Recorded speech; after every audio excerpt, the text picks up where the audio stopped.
Oh boy, what do we got here? Another 6 foot with a wish, leave his brain scattered like head triplets. Woo! All right, I am back. I am back, and I am back. It's a beautiful day outside. It was a beautiful day today. Woo! Officially, I am back. Back and I'm back. Come on in. What's going on, everybody?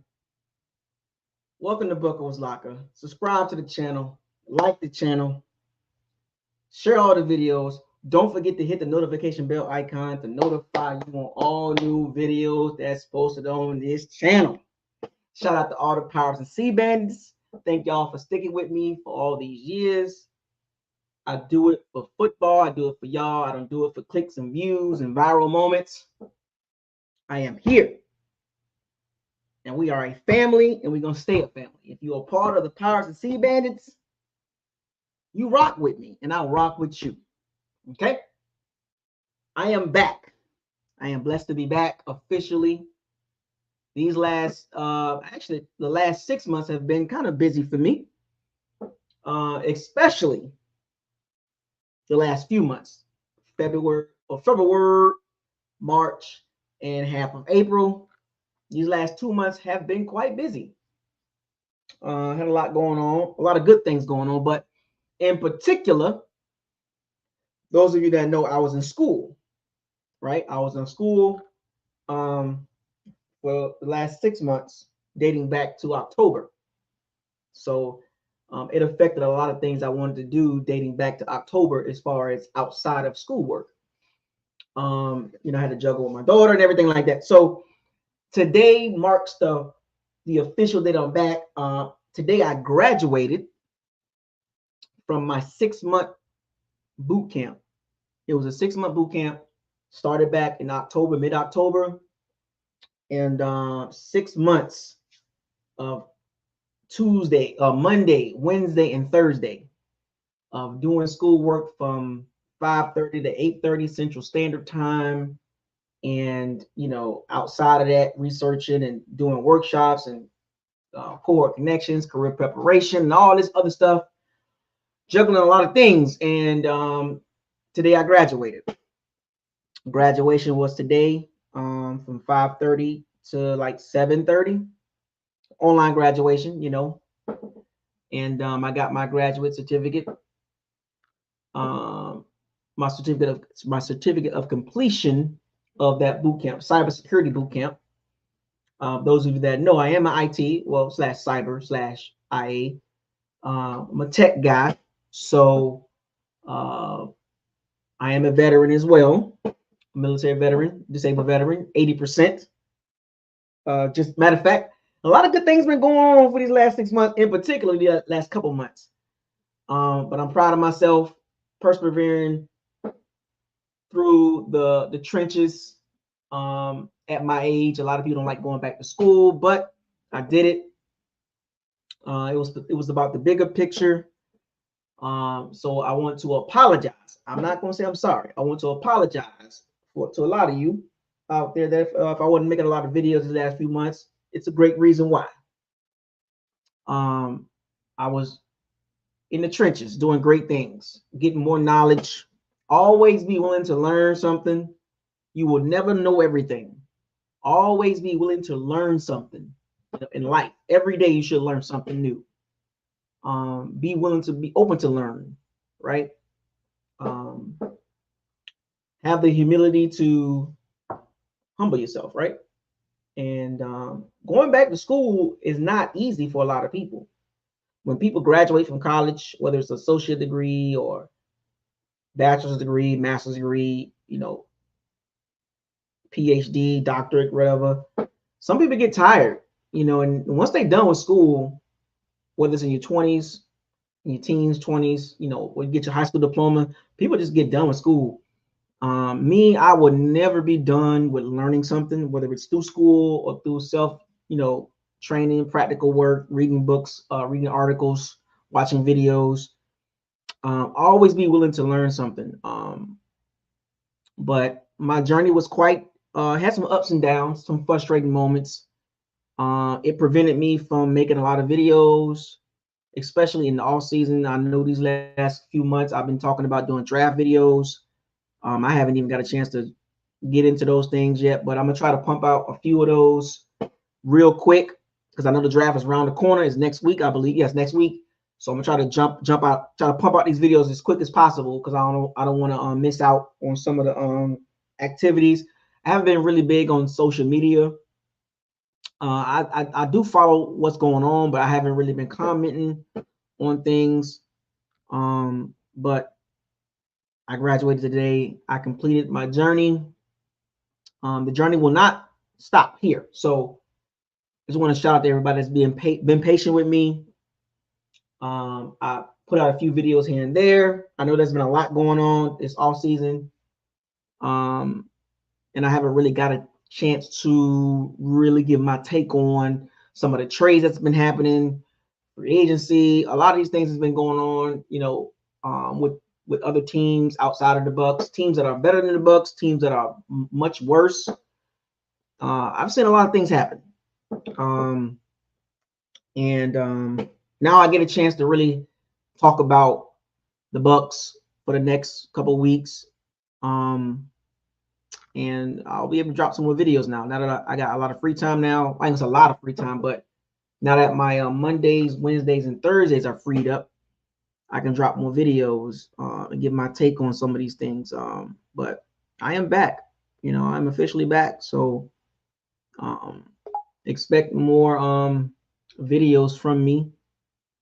I'm happy I graduated, man. The graduation was fun. We had a capstone project the last couple of months, or the last month. So I've been really grinding on that. And my capstone project consists of a practical lab, real world hands-on scenario. And I was the team lead, project manager, led my team to a nice capstone project.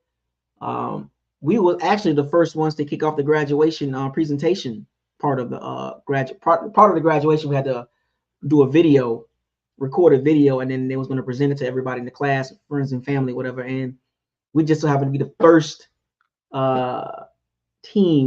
first group to go to get presented to everybody. So I was pretty nervous, but it was pretty cool watching myself talk. Public speaking is not for everybody, not for me either, but I make it happen, right? I'm comfortable with it to a degree. So yeah, so let's talk about some Bucs. What's been going on? Catch me up. What's been going on with the Bucs? Have they done anything of significance? Have they done anything that make me gonna want to talk dirty, talk good, talk out the side of my neck? Have they done anything worth talking about that's like we can talk for a minute about, right? What's been going on with the Bucs? What are the powers and C-bands? Like, hey, I made a couple of videos in the last few weeks, but what's been really going on with the Bucs? Huh? Let's talk about it. What's going on with the Bucs? Anything of significance? Like, because there's other teams out there that I can have a whole conversation about. But when it comes to the Bucs, I haven't seen anything that come across my news feed that is worth talking about. So we're gonna have to stir up something with the Bucs, right? The Bucs have been pretty quiet. We've all seen them do what they do in free agency for the last few years, which is a bunch of nothing. And for obvious reasons, they haven't had any money since 2020. No money in 2021, no money in 2022, and of course, no money in 2023. So for 3 straight years, since going all in, the Bucs have been pretty much a bag of nothing in free agency. I know everybody's happy about Super Bowl, but For the last 3 years, we've seen teams surpass us. Every year, a team has surpassed the Bucs as far as getting better. And the Bucs pretty much have gotten, I'm gonna say they haven't gotten worse. They pretty much, it's been a downward spiral. Then it kind of like tailed off. Now we're at support levels right now. The 8-9, the 9-8 seasons, 17-17 the last 2 seasons. It's pretty much we at this point right now. It's very scary. Let me say this real quick. It's very scary for a lot of Bucs fans. And if you're not really thinking about this, 8-9 and 9-8 the last 2 seasons is not really saying much. Yes, we want, look, not taking nothing away from the Bucs. They won a division, 3 straight years. But how we are winning the division is nothing to be jumping up and down for, because we are at a point as fans. We are watching this team. Pretty much, we was at the high peak of the Super Bowl. Then we stayed at the high peak at the next season with 13-4 playoffs, high expectations, but we didn't. We lost to the Rams, the eventual Super Bowl champions. In the following season, it kind of like fell off 8-9. Bruce Arians left, Todd Bowles took over 8-9, and it was like, okay, what's going on here, right? So it was like that's too big of a drop off. The Bucs made changes, and Brady retired and yada yada yada. And then this past season, the Bucs went 9-8. So it was like, wait a minute. So have we hit this straight line across for right now? When are the Bucs going to make a jump? And for the last 2 years, they haven't done anything of significance to say there's going to be a major jump.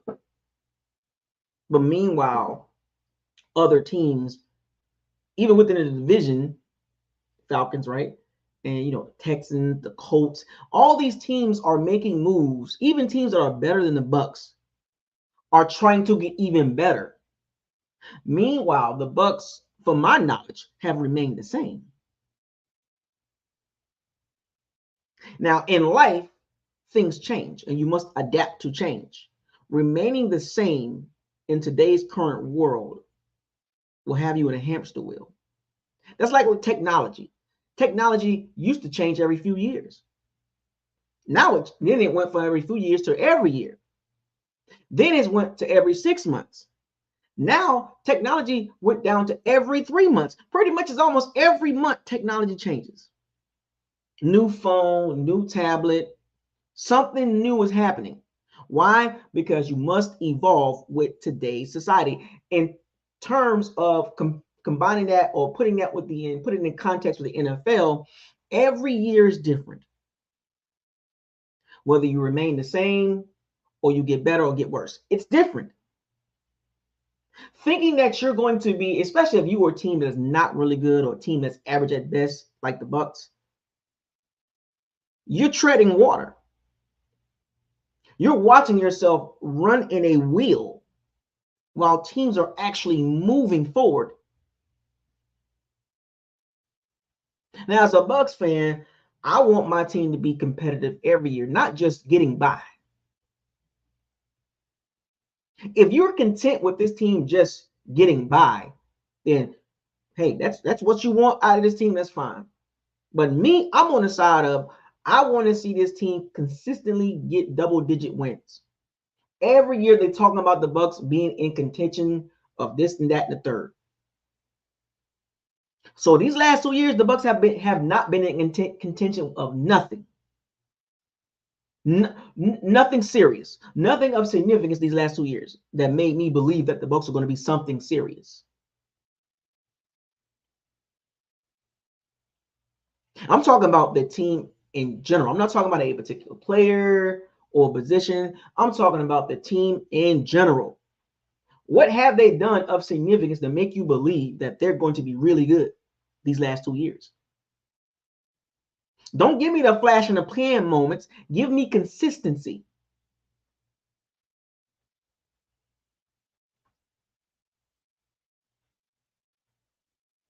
And I told y'all this, in order for the Bucs to make a jump from phase 1 to phase 2, something of significance must happen. And unfortunately, nothing of significance has happened with the Bucs. All they've done is re-sign the guys that they already know.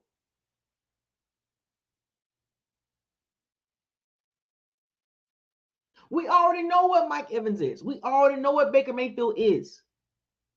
Jordan Whitehead. We know what they are already. We know what Levante Davis going to bring. We know this already. Where's the unknown? Where's the ooh, I can't wait to see this. Where is that at? When the last good off season the Bucs had was 2020, and you've seen the results of that. But it was the results that we wanted, but it was a price. It was a price to pay. So we went from being a going all in team to being an average team, getting by with mediocre records. 8-9 and 9-8 is nothing to be jumping up and down about. Let's keep it 1,000, folks. We're talking about football. Get out your feelings. Once again, I'm saying I'm not talking about flash in the pan moments. I'm talking about 17 games, 34, the last 34 games. 17 and 17. What does that tell you? How can you convince yourself that the Bucs are going to be really good? They're going to be really average again. Going into the draft, the Bucs are an average team. They are another year older.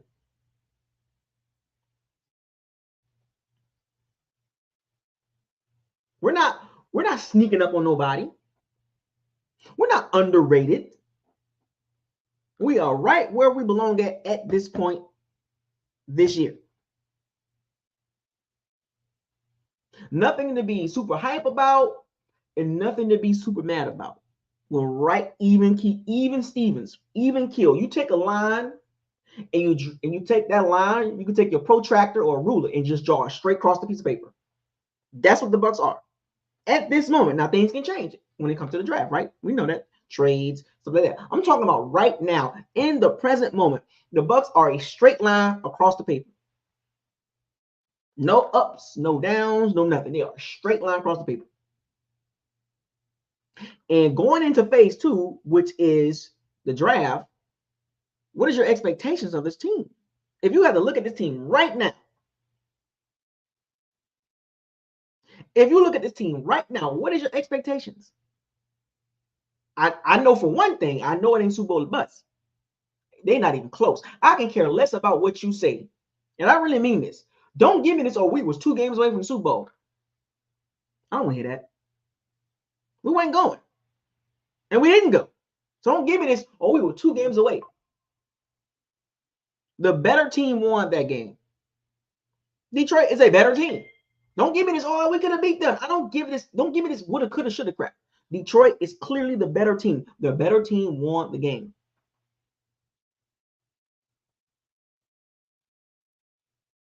Give them their flowers. They are better than the Bucs, and it's not even close. Well, the Bucs could have beat them. The Bucs are almost, they was 2 games away from the Super Bowl. That's what you're going to hang your hat on? You're going to hang your hat on a 9-8 season and getting beat by Detroit on the road as a victory? Exactly, B-Bucks. There is no moral victories, because if you are comfortable with moral victories, that means you're comfortable with mediocrity, which is what we've seen the last 2 years. You're comfortable with where the Bucs are at now. If you are comfortable where the Bucs are at now, winning the NFC South 8-9, 9-8, cool. Because I'm gonna tell you this right now. April 18th, 2024 at 8:24 p.m. Central Standard Time. If the Bucs give me another 8-9, 9-8 season, they're going to fall flat on their face. Because that'll be 3 years in a row of mediocrity. That means you're basically teetering on crashing, and crashing really hard. The Bucs are on this path, and they got to figure out in phase 2, which is the draft. Do you want to be really good, or are you going to crash? Because you can only travel straight for so long until something happens.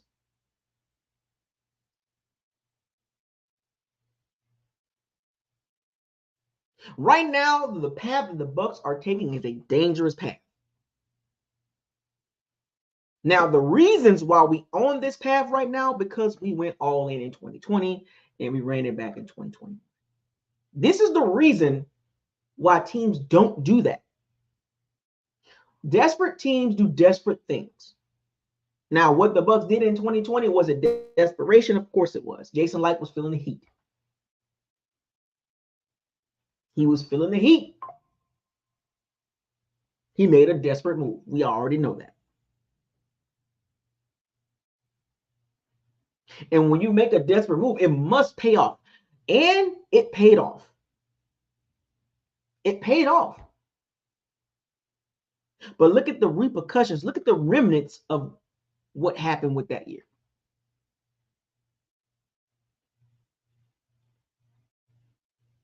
Look at the remnants of what going all in means when you don't go all in the right way. The Kyle Trask draft pick, the Joe Tryon draft pick, the Logan Hall draft pick, the Robert Hainsley draft pick, the Luke Gedeke draft pick. Nothing to be jumping up in the K. Dot draft pick. No game changers. No, boy, that dude is super nice.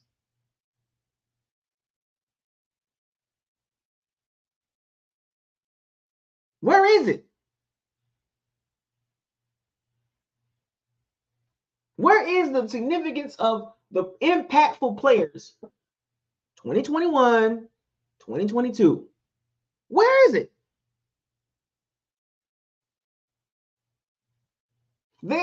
There's other teams in the NFL that got significant returns on the investment from the draft in 2021 and 2022. And even in 2023. Now, we had a good draft class in 2023, but I'm just making a point here.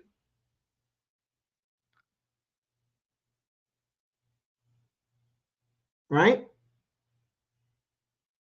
2021 and 2022 has set the team back a couple years. Because the Bucs were in this all-in, run-it-back mode, which they are in the same mode they're in right now. They believe by running it back with pretty much the same team outside of Devin White and Carlton Davis and a couple other players that didn't really make a significant difference of impactful plays that can hurt the Bucs. They believe that, oh, well, we're just going to get better the next year. It don't work like that, especially when you're an average team. Now, if you are an above average team and you kind of remain the same at a complete, that's different. The Bucs were an average team at best and did nothing to get better. You're supposed to go up. The trajectory is supposed to go up, not remain the same. But there's a reason why the Bucs could not go really hard in free agency. They didn't have any money. The reason, and we know the reasons why they didn't have any money, because of they going all in 2020 and 2021 with some weird contracts. The Russell Gage, the Julio Fulios, and the Tom Brady's. Yes. This is what you call piss poor planning for the future. That's right, Big Bucks. It paid off because yes, we were healthy. We were 7-5. They changed the offense from no risky, no biscuit to the Tom Brady motion. Y'all saw it in 2020. The media cried. They cried up and down in 2020 for run more motion and more quick passes for Tom Brady. He can't run this no risky, no biscuit. He got too many interceptions. They made Bruce Arians and Byron Leftwich change the offense at week 13 at the bye week. Or week 12, I believe. The bye week when they were 7-5. Even that season was an awkward season. That season was weird. It was during the pandemic. It was awkward. And yes, we were healthy. And if you look at the last 4 games of that season, it wasn't no world beaters either. The last four games of the 2020 season, it was not like the Bucs had to really try hard to beat those teams. Those teams wasn't good. So you go into the playoffs with a 4-game winning streak So you got plenty of momentum. Everybody's on the same page. The office has changed. New swag, new swagger, as they like to say it. I call it swag, but and then you go on a playoff run, healthy. You follow that up with another good year, only to get beat in the playoffs.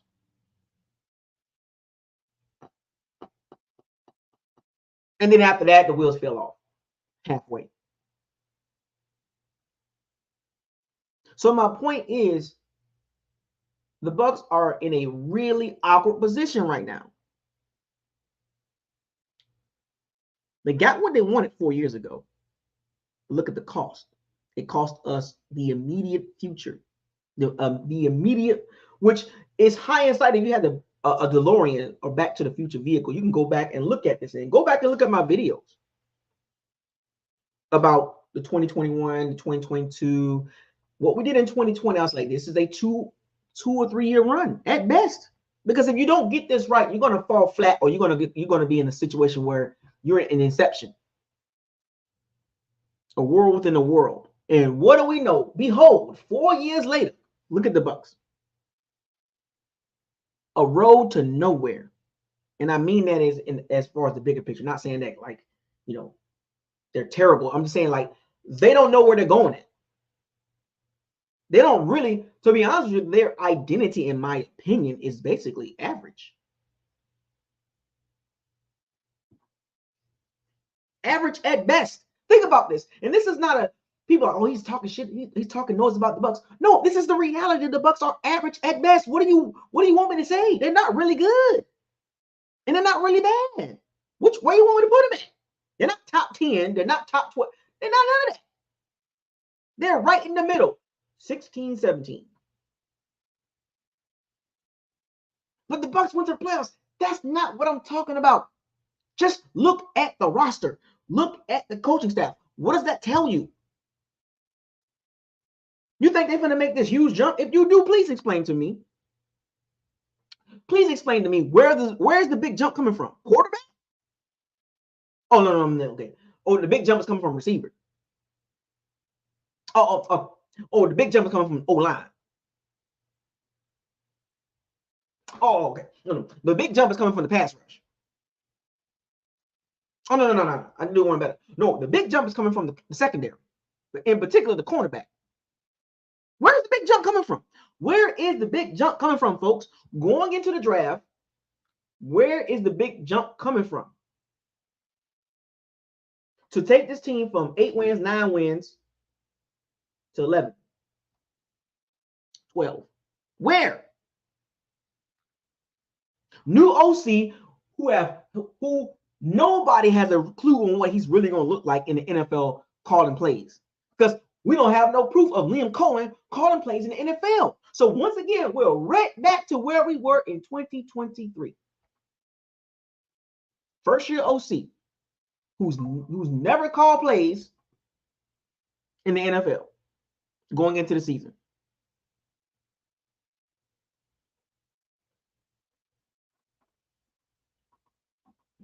Two years in a row, an OC that nobody was checking for. He was a passing game coordinator in the Rams. Oh, well, he called plays in Los Angeles. No, he did not. Sean McVay called plays. This is the same as Kevin O'Connell, Kyle Shanahan, Matt LaFleur. They call plays, folks. Get it out your freaking head. Quit trying to prop up Liam Cohen like he's some dramatic, like he's some beast mode play caller. You weren't even watching Kentucky football. Half of you weren't even watching the SEC. If any matter of fact, half of you weren't even watching Kentucky. 99% of you weren't even watching Kentucky play football. You wasn't waking up on Saturdays, turning it on, looking at Kentucky. So don't give me this Liam Cohen, some super duper OC. All you know about Liam Cohen is watching some highlights. And if you paid attention, bubble screen, tunnel screen, and a run play with Ray Davis. Kentucky offense was nowhere near a world beater. So don't give me this Liam Cohen's, Baker Mayfield, he got the same offense. It don't work like that. Liam Cohen and Dave Canales is not the same play caller. Once again, Baker Mayfield has another play caller. That's not good for him. What similarities there with Dave Canales and Liam Cohen? They run a similar type of offense. Bull crap. You can convince yourself that all you want to. Bull crap. He's going to keep things the same. Really?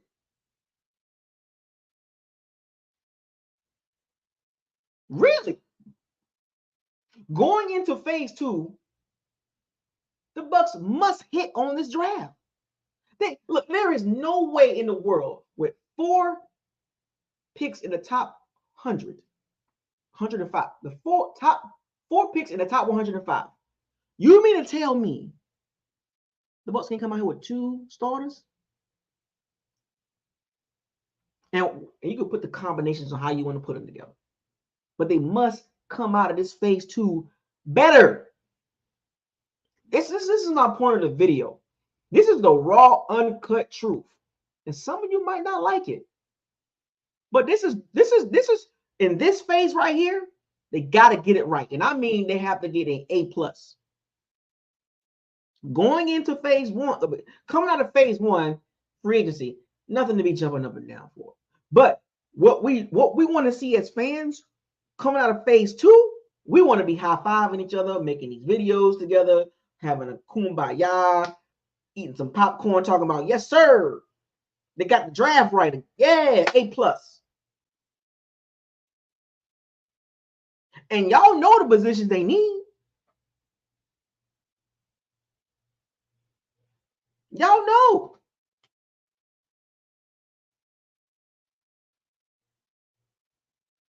They must come out of this draft with 2 starters in the first 4 picks. There is no way, no how. There's too many. This draft is really good. It's deep.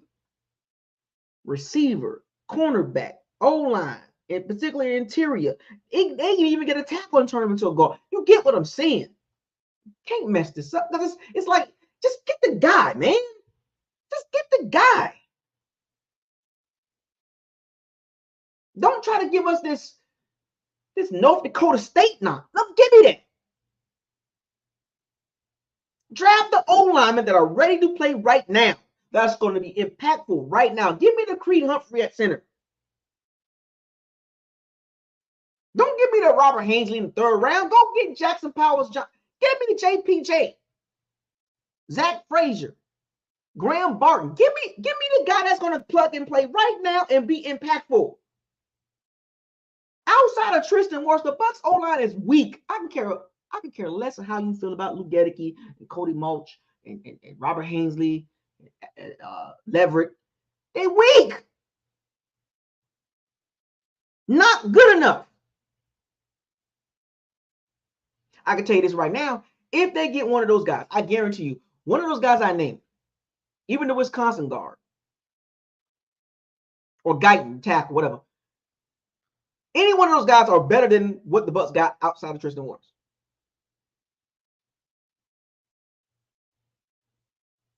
That's in my opinion. Now, don't get it wrong. Now, things can change and those guys can be flops. But watching the tape, going into the draft, coming into the NFL, those guys are better. They're better than Luke Gedeke. They're better than Cody Mulch. They're better than Robert Hainsley. They're better than Leverett, Matt Freed. They're better. Better pedigree, played against better competition, ready to plug and play right now. This is just the reality of the situation with the Bucs O-line. I'm going to break this down to y'all real slow, 1+1 style. There are several guys going into this draft on the O-line, right tackle, right guard, center, left guard, that are better than what the Bucs got right now. And you're going to see it. You're going to see for yourself. Because I guarantee you, if the Bucs draft one of those guys I mentioned in the interior line, you're going to be jumping up and down. You're going to be high-fiving because you know what time it is. Those guys are better, and they're ready to play right now, in my opinion. But going into the draft, there are several guys better than Cody Monch. There are several guys better than Robert Haseley. There are several guys better than Leverett. There are about 4 or 5 guys better than Luke Gedicke. Right now, it's just what it is going into the draft. Now, the play when they get to the field, it could be different. But going into the draft, there are several guys. I'm going to break this down for y'all. Because guess what? A lot of you are screaming to get one of them. A lot of you guys are screaming to get one of those O-linemen because you know what time it was. I know I'm just saying Leverett. I'm using Leverett as like, because he wasn't bad. Yeah, he wasn't good either. This is the raw, uncut truth. A lot of you are jumping up and down to get one of them because you know they're better. You're jumping up and down for JPJ because you know what time it is. Upgrade over Robert Haseley. A friendly reminder, you do realize we need some help on that O-line, in particular the interior, left guard, and center. Y'all do realize that, right? I want to make sure y'all ain't forget that. Okay? Yeah, I want to make sure y'all stay within what really matters. If you want Baker Mayfield to be good, you got to get a better O-line outside of Tristan Wirfs. Is this what it is? Don't get mad at me. Get mad at the Bucs for not getting a better O-line or not having a better O-line. Now, they have an opportunity to do some great things in the draft. They have an opportunity to get some impactful players. I hope they do. I am a diehard Bucs fan. I am not one of these channels that just be talking to be talking. I am not a keyboard warrior. I tell it how it is. You just want me to talk how you want me to talk. I'm not doing that.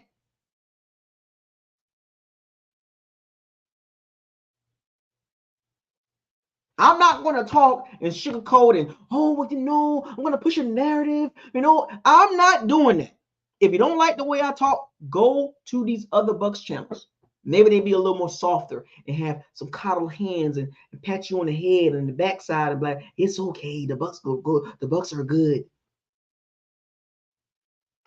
Go find somebody else to cry on. Go cry on their shoulder. BucosLocker, he's just so negative. He doesn't like the team. He's not a Bucs fan. Yeah, all right, man. Those be the ones that want to question if you a Bucs fan or not.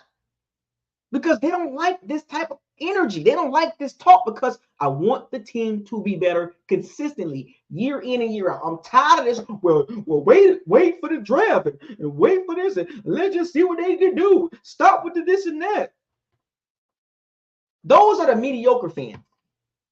Nothing personal. Those are mediocre fans.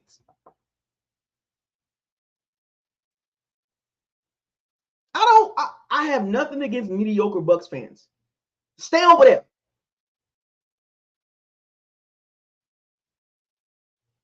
I'll shake your hand and say, hey, we on the same ship, but I'm on the starboard bow. You forward bow, I'm starboard bow. I don't want to hang around you.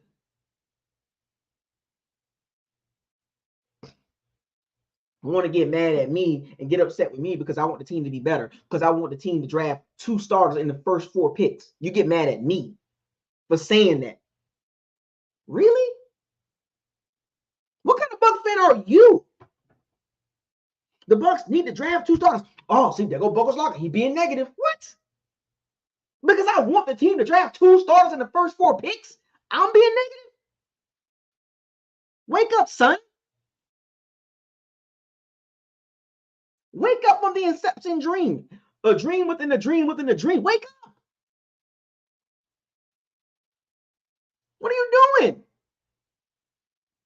Bucs need interior O-line. Oh, see, BucosLocker being negative. What? What are you seeing with this team that I'm not seeing? What are you seeing what I'm not seeing that got you thinking that, oh, the Bucs will be just fine?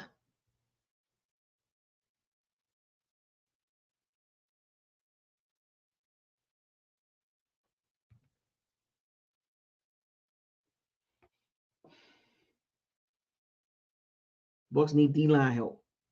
They need cornerback help. They need running back help. They need tight end. They got a chance, man. They got a chance, is all I'm saying. I'm passionate about the Bucs. They got a chance, man. They got a chance to correct the misdrafting the last couple years prior to 2023. Who is from the 2021 and 2022 class that's going to make you be like, yep, top 5 in his position, top 10 in his, nobody, a bunch of Jags, in particular on the O-line, D-line, Jags. Yeah, I said it.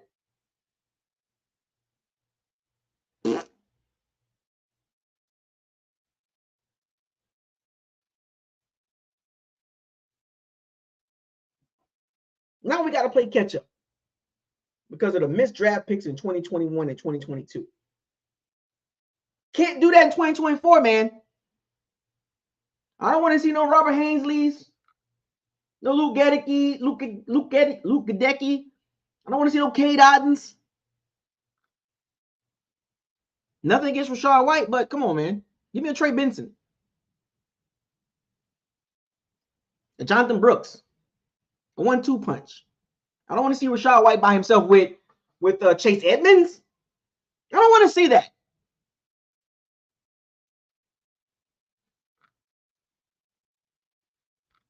I don't want to see Chase Edmonds and Rachaad White. That is terrible. That's a terrible backfield.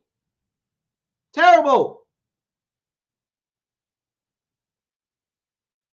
I don't want to see Keyshawn Bond and Rachaad White type backfield mixed with Chase Edmonds. That's not scary. 3rd and 1. Can't get the first down. Why? Because the interior O-line is not good and the running back can't see the hole because he thinks he's Le'Veon Bell. Or you got Chase Edmonds that'll give you spurts every 8-9 games because he's been hurt for the first 7. He makes a couple good runs. Now you beating the chest like he's somebody when he's never been really good. There are several running backs. There are several running backs that the Bucs can get in the later rounds.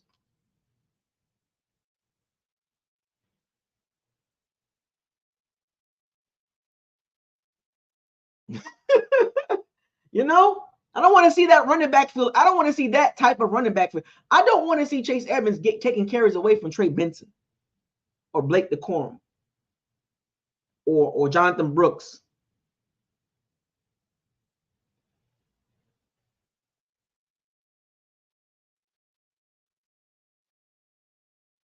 Don't give me that. I don't want to see that running backfield. I don't want to see that backfield, man.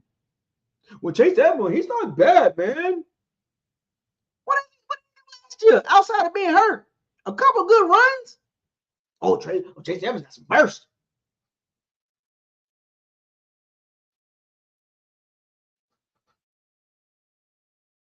Yeah, Marshawn Lloyd. Give me one of them. Give me a Rachaad White or any of the guys I mentioned, and we'll go in depth with the running backs too, because that's an area that the Bucs need help in too. Like I said, let me make this clear. No offense to Rachaad White. I think he's a really, really, really good 3rd down back. 1,000-yard rush in a 17-game season is nothing to be jumping up and down about. When that's 59 yards a game. Well, he almost made 1,000 yards. So the F what? In a 17-game season? So the F what? The new 1,000 yards is 1,300. 1,200, 1,300. That's the new 1,000 yards. Don't give me this 1,000 yards in 17 games. Rachaad White is a hell of a change of pace running back, but alpha 1A running back? No, man. No, he needs a running mate. A more explosive running back paired next to Rachaad White. And I'm telling you, if you put Rachaad White with that type of running back, I think it'll be a hell of a lot better backfield. And there are several running backs that are better than Chase Edmonds in this draft. J.K. Dobbins, he's with the Chargers now. Oh, by the way, all I'm saying is, as I go through these positions groups, position groups for the Bucs. I'm just gonna just break it down for y'all, man.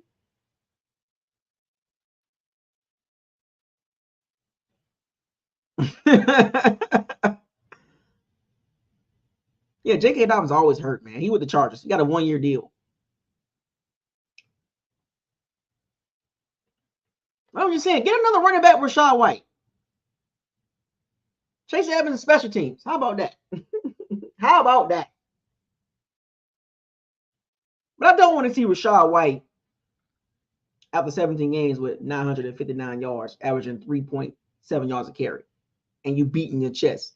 Because, yes, we can blame the O-line, but some of that's Rachaad White, too. He's just not explosive enough. I mean, he's just not. Yeah, he got some moves and open. Yeah, I get it.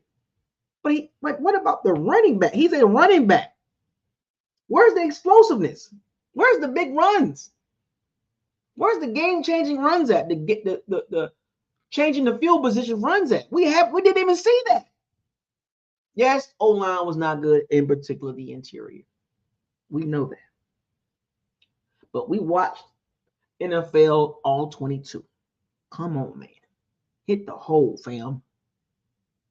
You're not living up. That style of running is over with. In my Mopar Bucs voice, over with. Hit the hole, man. Get in and get out. Come on, man. Where's the explosiveness at in the running back position? Oh, Rachaad White got 60-something catches. That's what he is. Pass catching running back.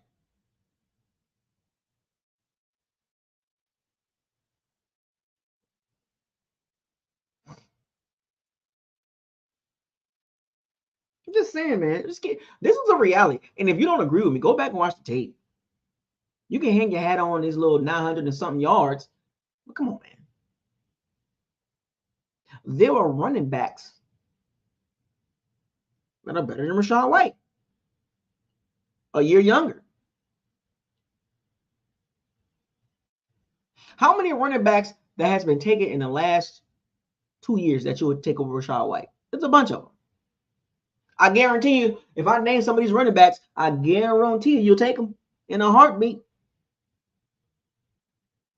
Don't get mad at me. I guarantee I can name several running backs in this draft class. I'm guarantee you'll be like, yeah, we can pair him with Rachaad White. Pair him up. But him carrying the load, hell no. Hell no. Rachaad White is average at best running the ball and really good catching the ball. We need above average runner. We need a pure runner.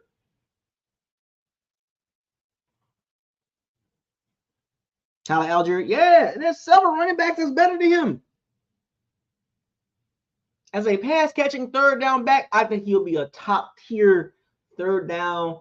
We got to get 5 yards. Linebacker line up on Rachaad White. Let's get it. There you go, Tony Lee. That's what I'm looking for, Tony Lee. Shout out to Tony Lee. This is what I'm looking for with Rachaad White.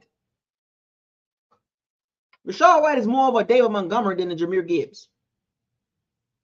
And to be honest with you, David Montgomery is way better than Rachaad White.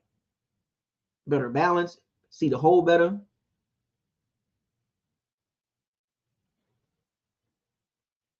I'm just saying. But this is what I'm talking about. We need a Jahmyr Gibbs with Rachaad White. Because remember, he talked all that noise and all this, oh, war number 1, I'm gonna be that guy. No, man, he's not that. You're not that guy, pal. You're not that guy, pal. He changed his jersey number to number 1, and I'm gonna show him I'm really that dude. Come on, man. Come on, man. Come on. Rachaad White, you didn't show me nothing outside of catching the ball really good and some shake and bake in the open field. Come on, man.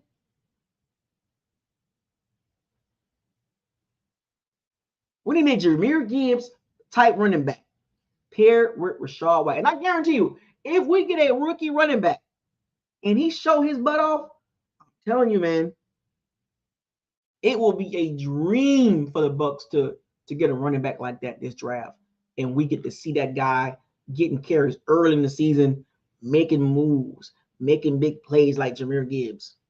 But we'll be high-fiving each other. We'll be calling for him to be started by week 9. That would be the perfect scenario, to be honest with you. Nothing against Rachaad White, but come on, man. We've seen this scenario before. Ronald Jones. We've seen this.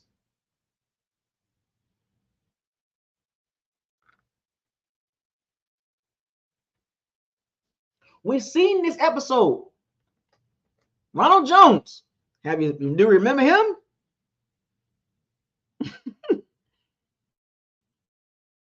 I know JR got. I'm just saying I would love for the Bucs to have that type of running back field. But you gotta have an O-line too. So Detroit got a top 7 O-line. The Bucs got a bottom 10 O-line. So, but I want the Bucs to kind of mirror Detroit. Mirror them. Don't give me this, what Detroit. No. I guarantee you, if you had to trade teams right now, I'm not gonna say trade teams, but if you had to, like, in the position where each team's at, which team position would you rather be in? Detroit's position or Tampa's position? Would you want Tampa to be in Detroit's position? Or you want Tampa to be in the position they're in now? If you had to choose between the two positions you want your team to be in. Let's be real. Stop with the mediocre. Be on the upwards trend. What if you had to choose between the two positions, Detroit position and the Bucs position? What position do you want the Bucs to be in right now? As far as like how they made up. Matter of fact, you can keep Baker Mayfield as the quarterback. But what position do you want the team to be in? Detroit position or the Bucs position?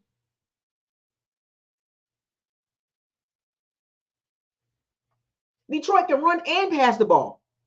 It don't even matter what running back lined up behind Jared Goff.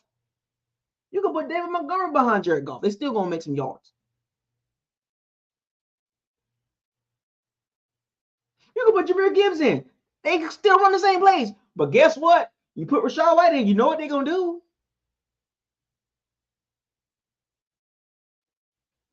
I just want the Bucs backfield to represent something of make a difference making position. When the last time the Bucs had a running game that was a difference maker?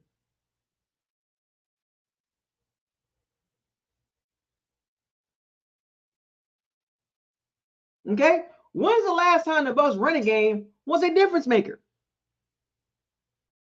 You have to go all the way back to Doug Martin. Because see, what you fail to realize is the NFL is about right now and what you're doing moving forward. The NFL don't care about what you did the previous years, really, be honest with you. They planning ahead. It's like playing chess. Yeah, you're right, Brent. But the difference between Detroit and the Bucs is significant. It's not even close. I just use one position group. The O-line is supremely better than the Bucs O-line. Supremely better. Not even close. If you had the rank, let me ask y'all this question between the Detroit O-line and the Bucs O-line. How big of a difference is it 10 positions? If like rankings, if you have to rank 1 being the best O-line and 32 being the worst O-line, what is the gap between the O-line with Detroit Lions and the Bucs O-line? Is Detroit number 5 and the Bucs like 22?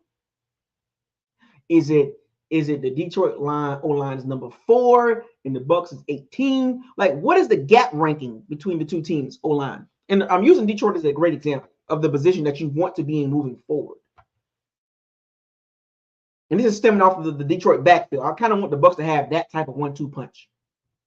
Or have the Baltimore Ravens running back group. Okay? Or the Philadelphia Eagles running back group. Like that type of running game. Or the Atlanta Falcons with Tyler Algier and B. John Robinson. See, everybody's got two. Why can't we have two?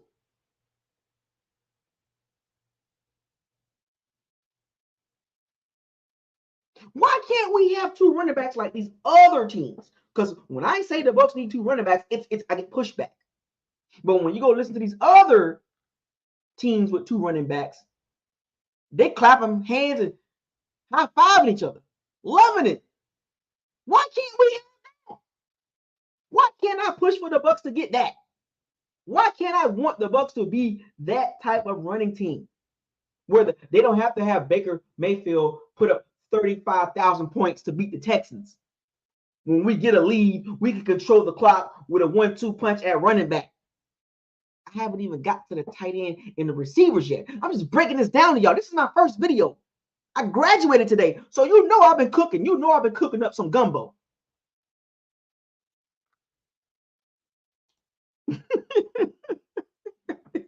Adam Shavers with a $5 super chat. You can't find talent at Google search colleges. This is why we have a bunch of Jags. Look, man, you can't use Bing either. You can't use Bing or Yahoo search. You got to just get the guy. Well, we don't need that guy because we got somebody already there. Is he good? Yeah, but we already got outside of Tristan Wirfs and Winfield Jr. If there's a guy at a position that's really good and you got somebody there and the guys that you want is not there, you take him. Oh no, the Bucs don't need a receiver. You know, yeah, I know Malik Neighbors is there at 26. I'm just giving y'all a scenario. I know Malik Neighbors is there or Brian Thomas is there, but no, we don't need to get that because I know the guys that we really want, they all been picked. And Brian Thomas is sitting there. We don't need that guy.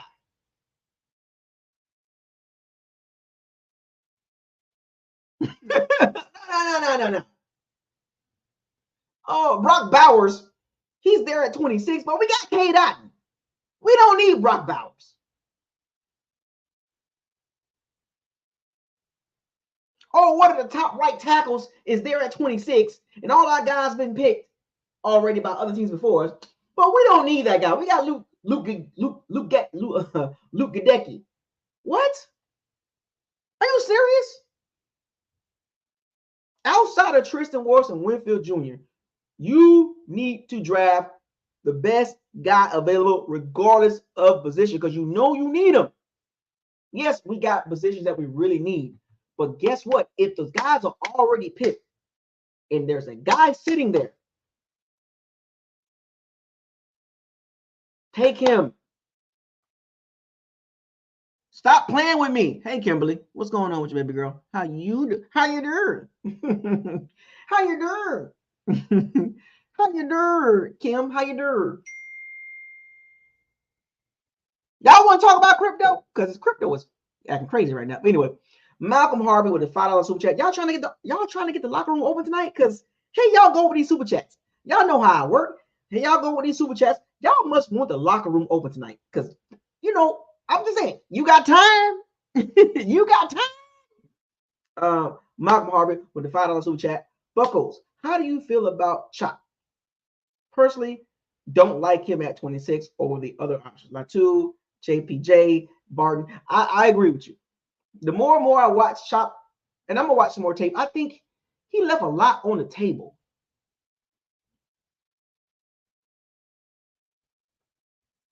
He left a lot on the table. Like, you get what I'm saying? Like, I don't like guys like that, man. The more I know people like Chop Robinson, I get it. And look, I think he's a good player, right? But it just seemed like he just left on the table. I don't like guys that leave too much on the table. He left too much meat on the plate. It's like Xavier Legette, and I'll get to the receivers. I know some people brought up Xavier Legette from South Carolina. He left too much on the plate for me to be like, yeah. Give me the Kamara guy from Colorado State. He actually produced more than Chop Robinson, but he's not going to go as high as Chop Robinson because the reason why Chop Robinson is going to go higher is because of upside. I don't want an upside pick. I want to pick right now at 26.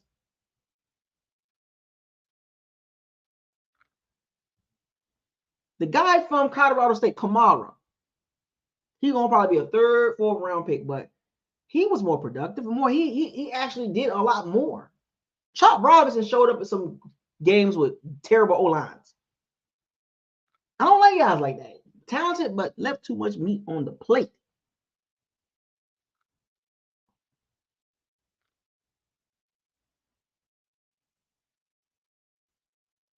Yeah, that's Carl. That's what I'm talking about. The dude from Colorado State. He was more productive. Multiple games. Yes, and it's almost like they're almost the same size. Like the Kamara dude from Colorado State, like 6'2" and some change, and then Chop is like a little, like I think almost like 6'3", a little bit over 6'3". But the Kamara dude from Colorado State is more productive. Put on the tape. He was more of a game wrecker. Put on the tape. You tell me who would you rather have? Chop at 26 or the Kamara dude with one of the third round picks? I'm just saying, man. Chop he's one of those dudes that just got talent and just I don't know, man. I don't like those type of guys.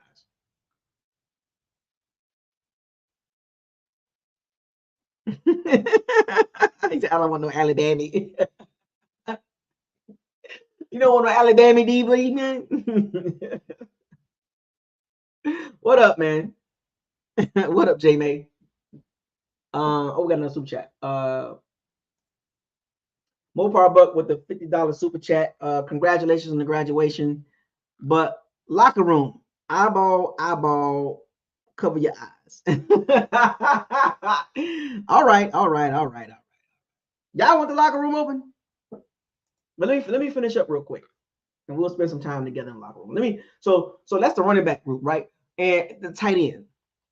Come on, man. K-Dot, man. He's a number 2. Have you seen today's NFL tight end? It is not K-Dot. Have you seen today's NFL tight end? If you have a K.net tight end, you're just playing. You're playing. You better not be expecting a lot.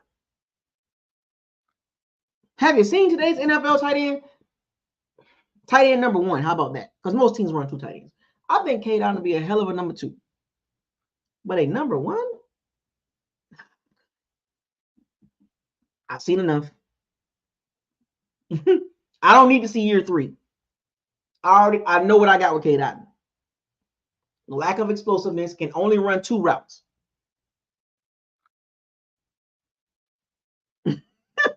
He runs 2 routes. That's it. Every time I see him make a big play, it's a seam route. I don't never really see him getting yacked. You know, tight ends need to get yacked. He doesn't have great speed. He's not shifty. He's not a great separator. He's really good at the seam route. But I only seen him run one. I don't see him run routes. He's limited. Have you not seen the tape? He's limited. You get him up that seam, though, he'll get you a catch there, but he drops some balls too. He's not a game changer, the point. He's not a difference maker. Well, consistently. He's not scaring no safeties or no linebackers. He's not a great separator. He's good. But guess what? It's not a good enough.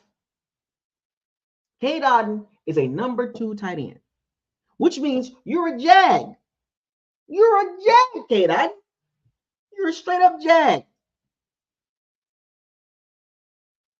See what we can't do to Tobin Steele.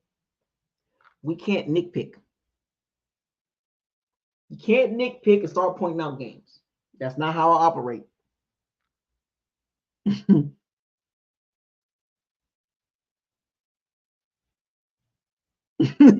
Come on now, Steele. You know I talk about the entirety of a player. You know I don't nitpick like that. Because guess what? I can pop on the NFL all 22 right now, and we can look at K. Dotton for 17 games. You tell me, what does that tell you?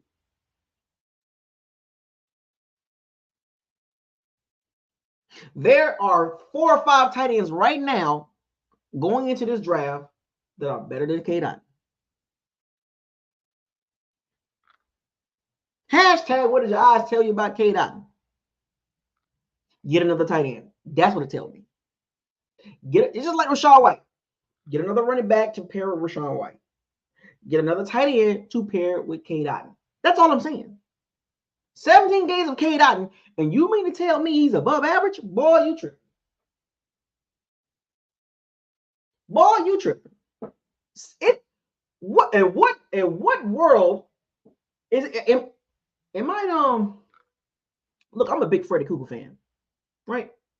You know, in Freddy Krueger's dream world, he controls everything. See, in your dream world, you can believe what you want to believe about a player. You can say he's above average, he's this and he that. That's in your world. But in reality, no, he's not.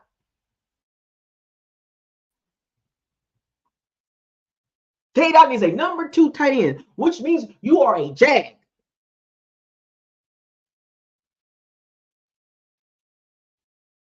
To be honest with you, K. Dotton runs one good route, steam route. He's not a matchup nightmare. I'm just keeping it 100 about K. Dotton. Not terrible though. I know, Adam. It's not enough. It's not enough draft picks we got. But I'll tell you this much: we got 4 of the top 100. We got 4 of the top 100. That's enough. Adam, hold on, Adam. I can't. I know 4 of the top 100. That's enough. That's enough to fill 4 freaking holes. 4 of the top 100 picks or top 105 picks. That's enough, Adam. That's enough. If you can get 2 right out the gate, that's a look. And this might be a reach when I say this, but I'm gonna tell you right now. Look, the Bucs got what? They got 7 or 8 picks, right? If the Bucs can hit 2 starters in the first 4 picks, and the rest of them, and out of 7 or 8 picks, right? Let's just say 2 are surefire starters, and it's got to be in the first 4 picks. And then the next 2 picks out of the rest of the picks, they are fringe starters. They're chomping at the bit. They're most likely going to be starting as the season progresses. So in other words, give me 4 players, 2 right away, that's starters, and then the other 2 are just too good to be on the sideline. They're going to get plenty of snaps, and then they'll eventually be starters. So in other words, I need 2 starters and 2 guys ready to play, regardless of position, outside of Tristan Wirfs and Winfield Jr. I'm just going to put it like that, because 4 picks in the top 105, that's enough to fill some immediate holes, and you got several of them. All right? So that's enough about K. Dotton. The receivers, a lot of money in the receiving group, in particular, Evans and Godwin. They make up a lot of the money. But here's my problem with that.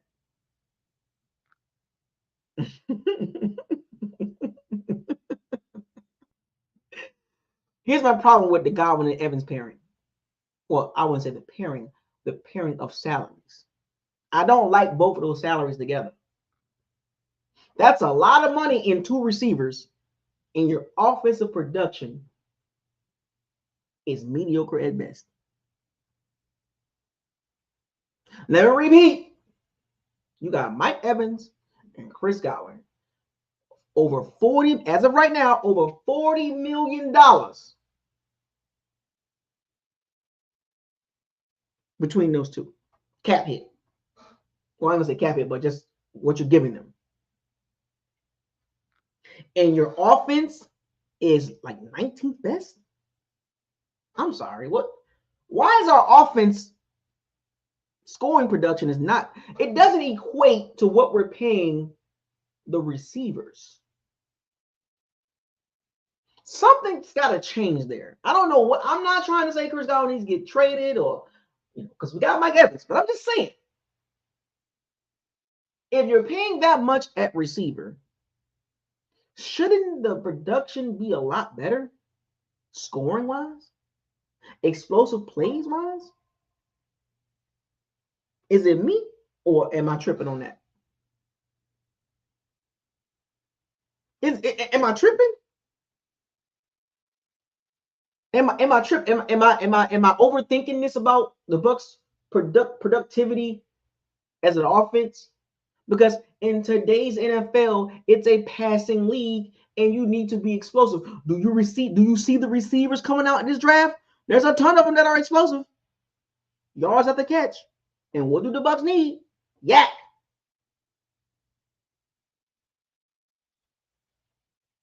The Bucs are paying a ton of money, but your scoring offense is like 19th best, 22nd, 19, 22nd best in the NFL.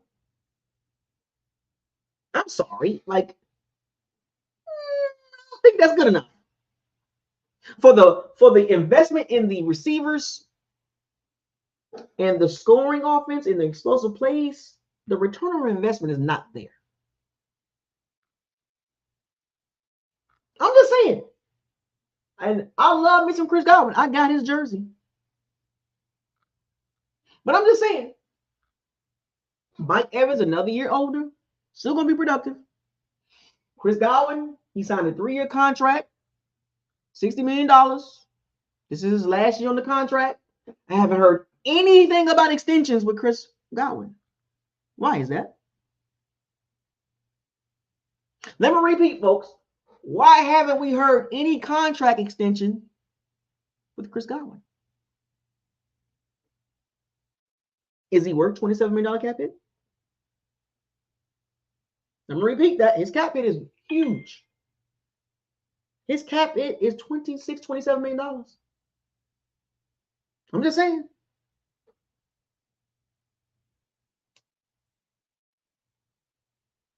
I'm just saying, folks. No talks about Chris Godwin getting an extension. And everybody knows, if you've been paying attention, this is his last year on that 3-year deal. And they're not even talking about extensions with Chris Godwin. What is the deal? Why is Chris Godwin not getting no love when it comes to extension? They extended Mike Evans.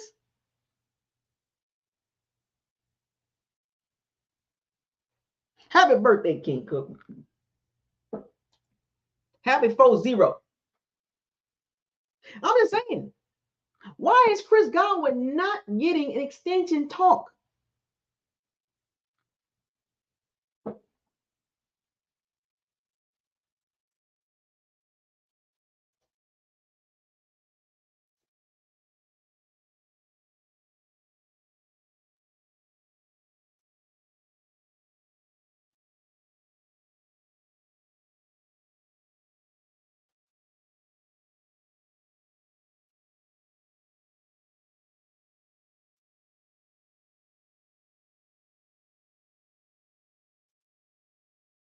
I want to know.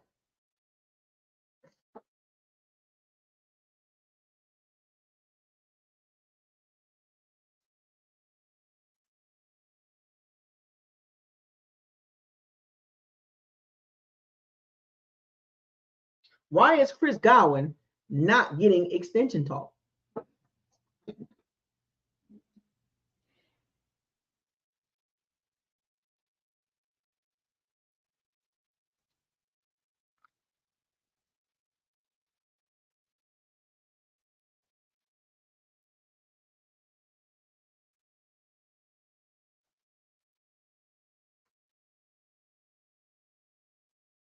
I just want to know.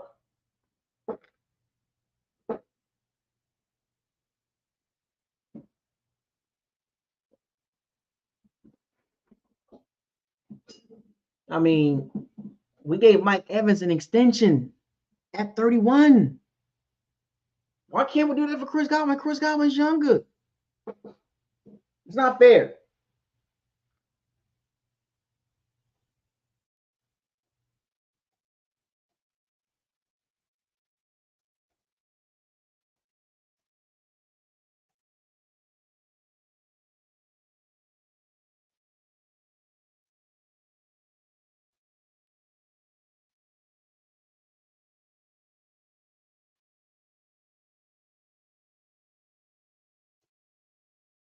That's not fair. I'm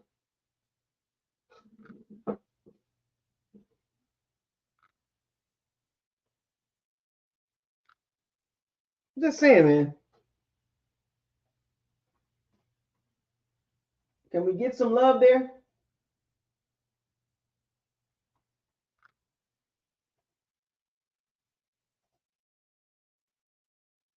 Y'all can't do Chris Godwin like that.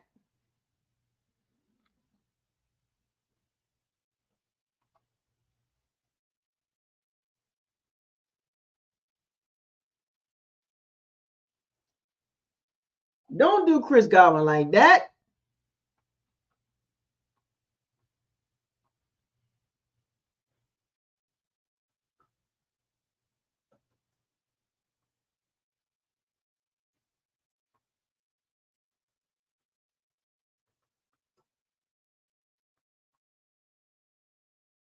He's been hurt, so I don't know.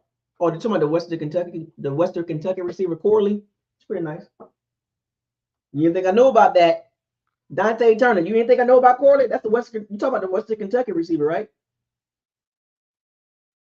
I do this. If I'm not mistaken, that's what you're talking about, man. Are you talking about the Western Kentucky receiver, Dante Turner? Mr. Turner. Mr. Turner. Are you talking about the Western Kentucky receiver, Mr. Turner? I think that's his last name, Corley.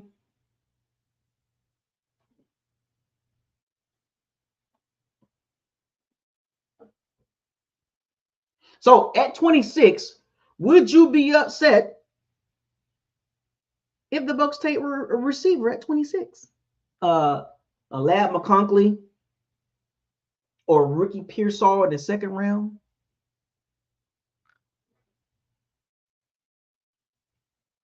I'm just saying. Would y'all be upset at Lab McConkey at 26 if everybody who we want is gone? Or would y'all be okay with somebody trading back into the first round and y'all we taking a step back to the second round, pick up another second round pick, so we'll have 2 seconds, 2/3, and we get one of them fourth round. Like we trade back into the second round. We trade back to the second round, pick up a second and a fourth round pick. That means we'll have 2 second round picks, 2 third round picks, and a fourth round pick. Would y'all be okay with that? Oh, two second round picks, 2 picks in the second round. Oh my lord!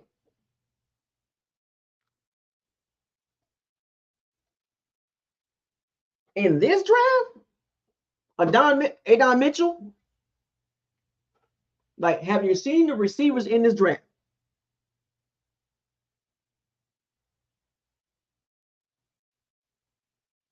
Have you seen the receivers in this draft?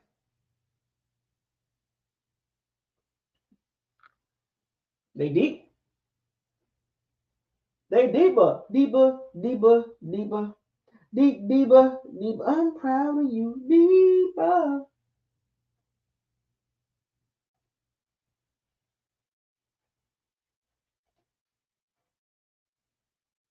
I'm just saying. Don't get mad at me.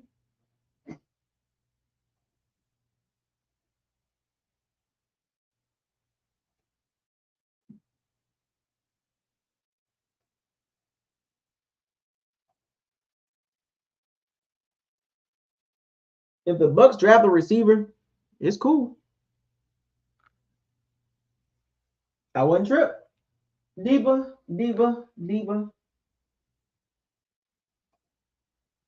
Hmm? What the?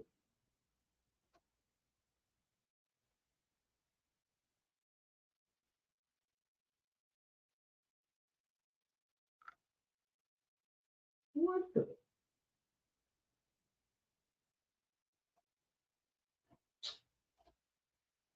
Lord have mercy. My stomach bubbling.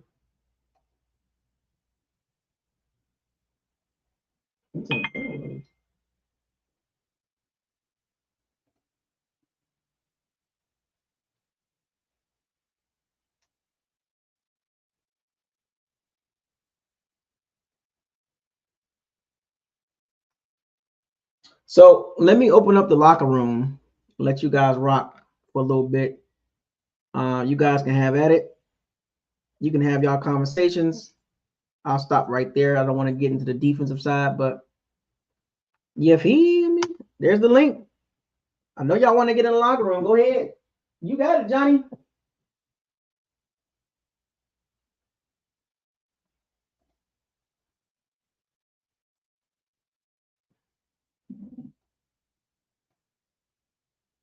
You got it, Johnny. Diva, Diva, Diva. I'm proud of you, Diva. Cool.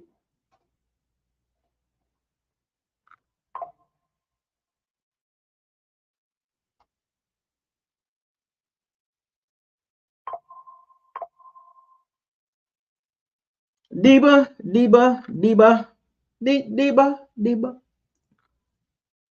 So the locker room is open. I got some stuff to say about what I'm talking about. We are here. We are ready. First video in weeks. First video when it comes to the locker. I haven't had the locker room open since, was it February, January? What's on, fellas? What's going on, man? What happened? What up? Congrats, man. Graduation.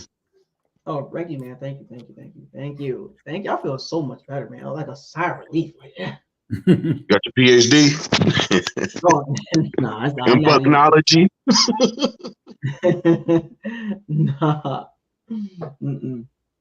But yeah, you know, it's a great feeling, man. You know, great feeling. So y'all, today's conversation, y'all see it, man. Y'all see what we talking about, man. Y'all Man, you know, tired of mediocre. it's like you said, man. We are average to below average team, man, and we just signed people to make it the same again. You know, I'm kind of happy about Mike, but in another way, I'm kind of not because it's so deep of a receiver draft. I mean, now that based on this conversation that you talking about with maybe drafting a receiver because Godwin's contract about to be up, I start kind of rethinking how I did my little mock draft. So I mean, we need someone explosive, man. we don't need a position person. We need someone explosive that's get separation.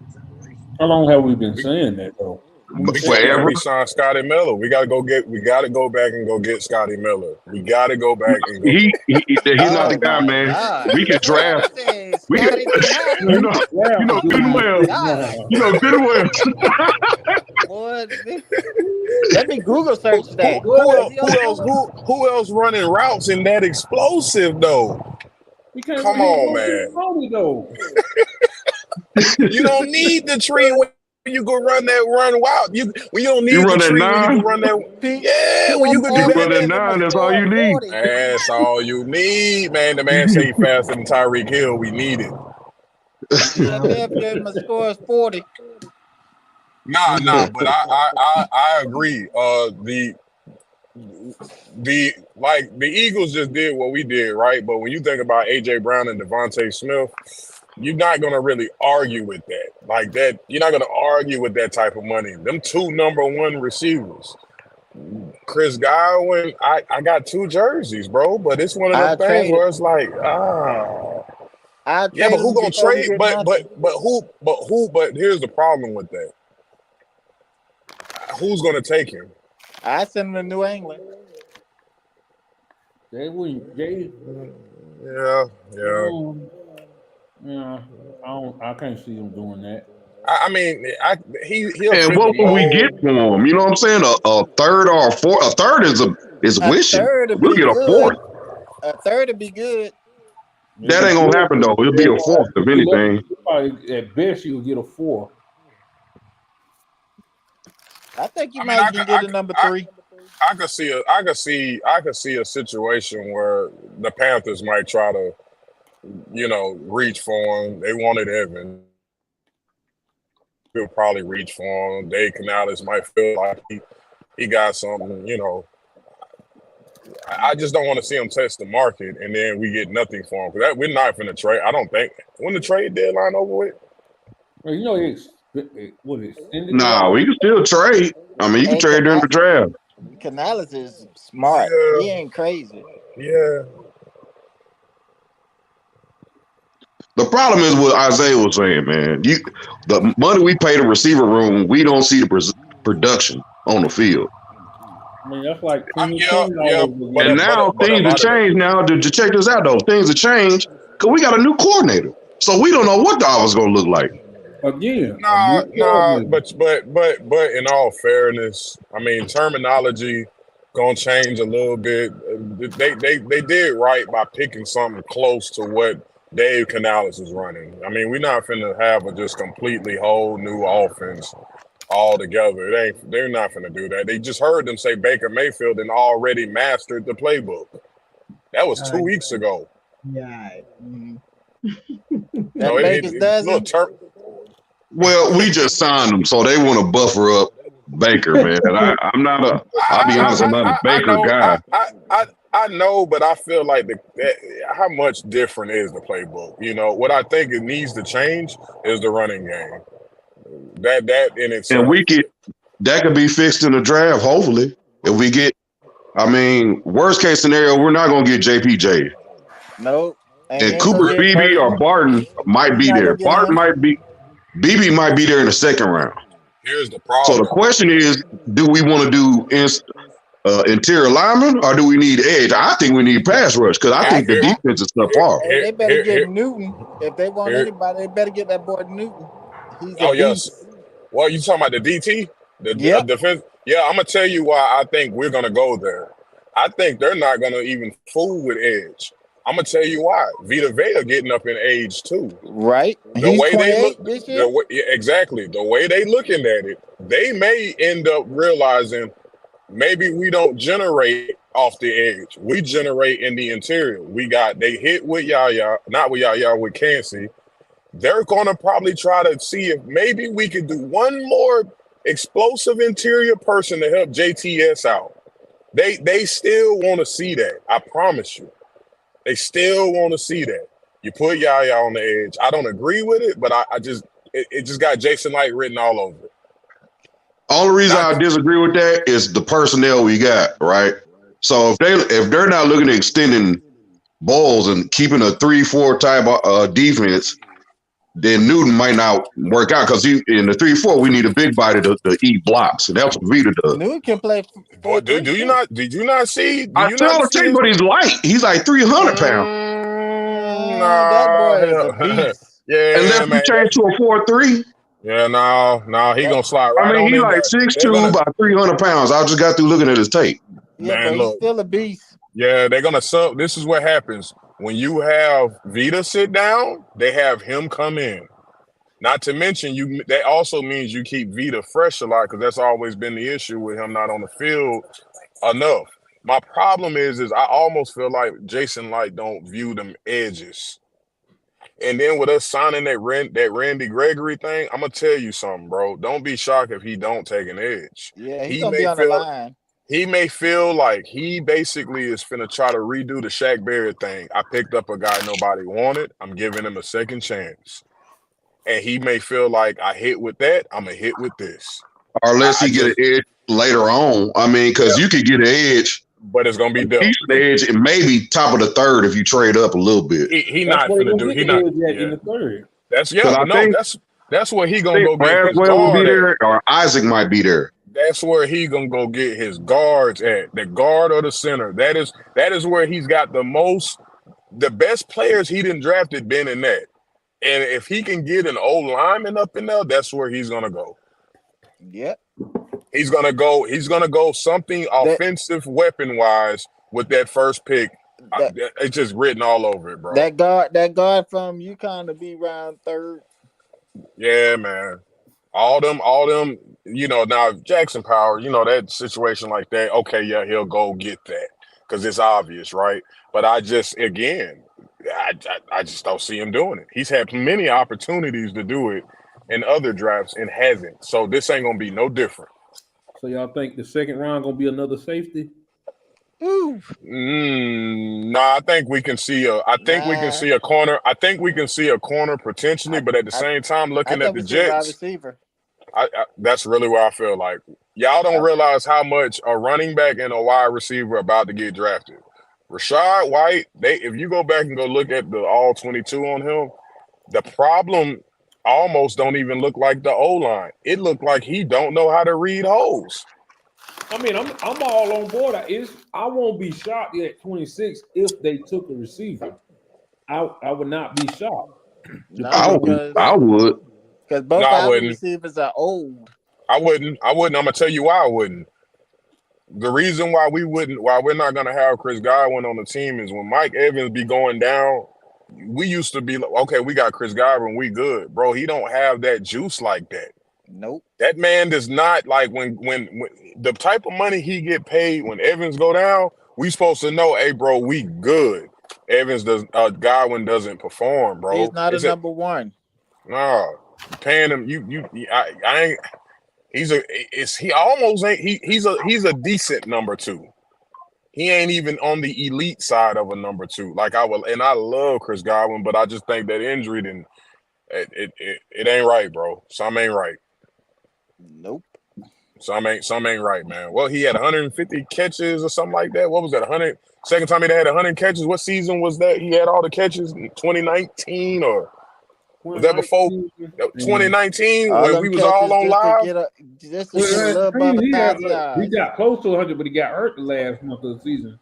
All those catches just to get a little. I thought 2019 he went off. Remember we was on live. He was like, bro, he is the new number one. Like he was go off in 20. I'm saying, everybody forget. See, that's the thing. 2019, everybody forget all the receivers were hurt the last month of the season.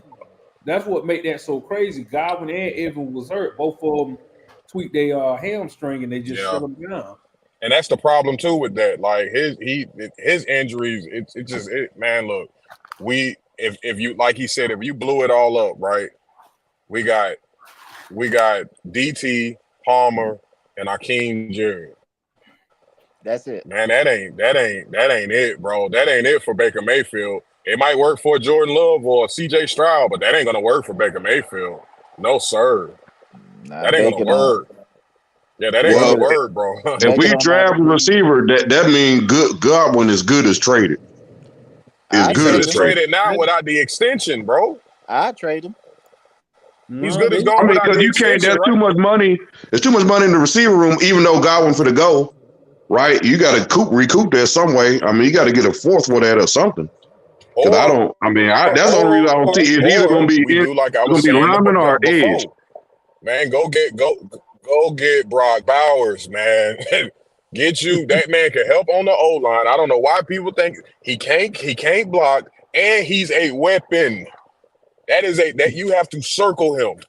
You're gonna have to circle him. You really think he's gonna be gone? He's gonna be gone for 26, man.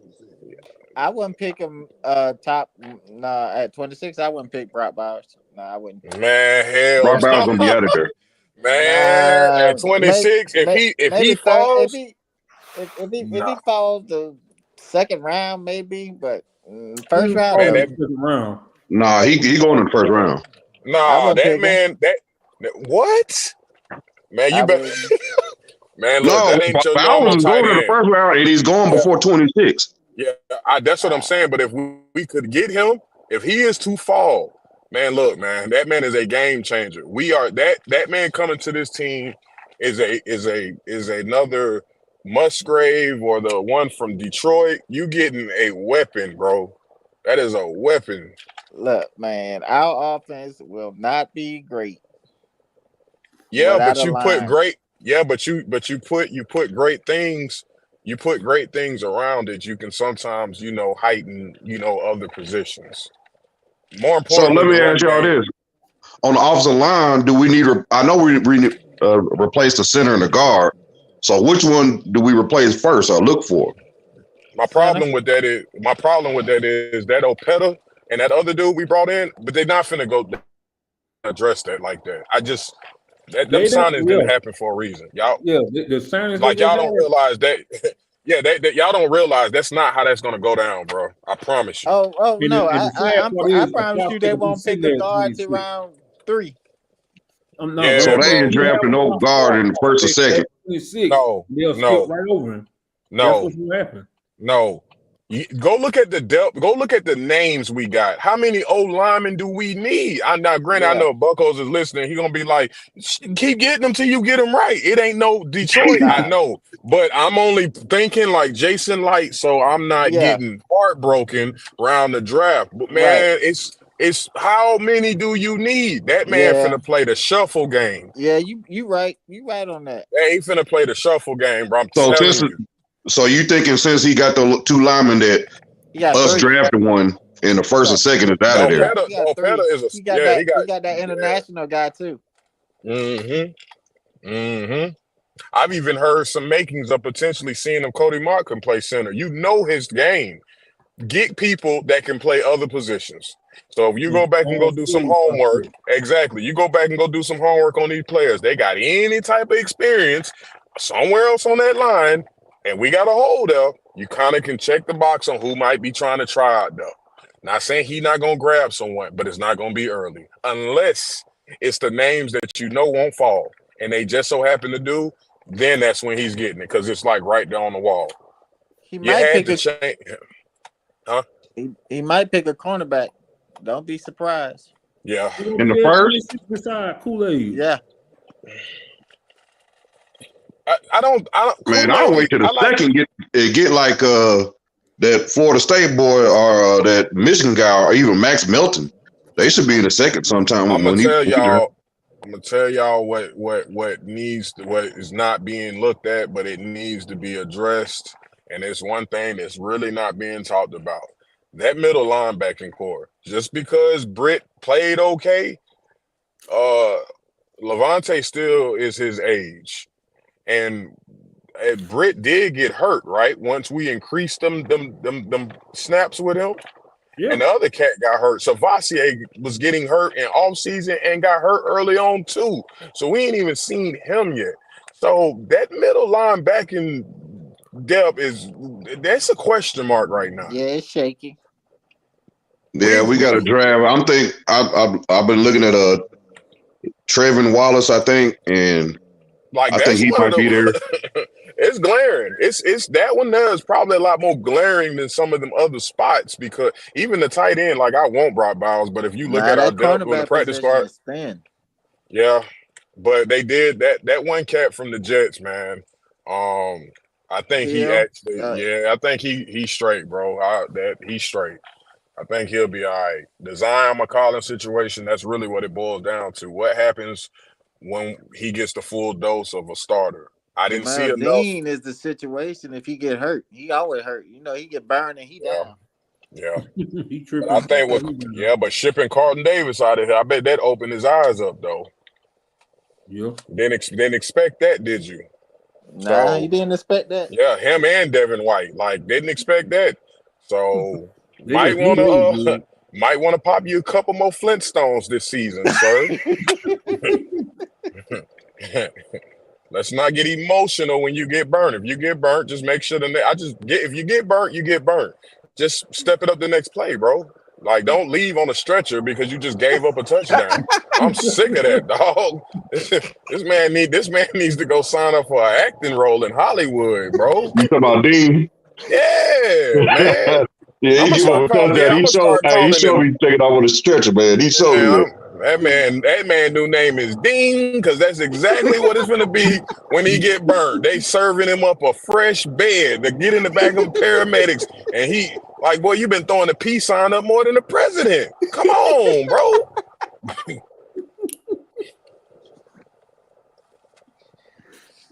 Yeah. So quarterbacks. I've seen people say they're mediocre. All of them mediocre. You're gonna either have a great, good, mediocre, or bad. It's kind of just what it is. We didn't already establish we got to build the team around Baker Mayfield. Boy, we ain't got enough draft picks for that.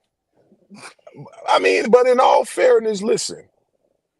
They overachieved, right? They overachieved, and they did overachieve without a run game. Hey, this could have been worse. It could have been everything the media made it out to be in the previous Baker Mayfield owners, right? You think this division gonna be the same like last year? I'm gonna be honest with you. I really don't fear Kirk Cousins like that. Watch their draft. I'm gonna watch their draft, but I mean, for the most part, we kind of all have a lot of things in common in this division. We kind of all do some silly stuff in the drafts. Kind of all do it. All of the Saints, they all do the same thing. Well, the thing, Mopar, is that we already know Atlanta can run the ball. That right there bothers me. So now they can throw the ball. Yeah, but that's a problem. But here's my issue. One thing about Tampa Bay, and if you've been watching for years, which most of us I'm sure have, right? The division has always had good running backs on all the other teams. That don't be our problem. Yeah, I mean that don't be our problem. Because we can stop the run, but we're not good at defending the pass. So yeah. And they got this wide receiver at number 8. You gonna change your story? Yeah, I mean, listen, on paper, and if you being logical, you would say Falcons is finna be a problem. But we said that last year. No, I never said that last year. Desmond Ridder never made me say that. I'm only saying that because of Kirk Cousins. I'm only saying that because this is a guy that will launch the ball. He is not scared to, and he does it pretty damn good. And you start thinking like, damn, is this going to be the year we get a full dose of Kyle Pitts and Drake London? But something just telling me, nah, bro, y'all overpaid for a guy you ain't even seen throw the ball after his injury. And I'm going to have to see it to believe it. It is what it is. Until then, the division run through us. I don't want to hear nothing else. I mean, I think the only way that Atlanta would take a receiver, you got to have hella trades go up. Teams like Minnesota, New York. They're at number 8. They're not taking a receiver, though, with Drake London. They're not going to do that. I'm saying if teams trade up to get a quarterback, like the last of the quarterbacks after the first 3 gone, look what receivers going to slide down the board. I would say you would still have neighbors. And they will be on the board. They will have to. By the time they get to Atlanta, they will be on the board. Yeah, but I don't think Atlanta's going to. I don't believe they're going that. I don't believe they're going that route, though. I honestly don't. And they sure could, because Brian Thomas at least going to be there. Yeah, I don't think they are, because they haven't got their capital yet out of Kyle Pitts. Like, let's just say this to you haven't seen him yet. You haven't. Like, that was a high pick. That was a high pick. You ain't fully got the full dose of Drake London.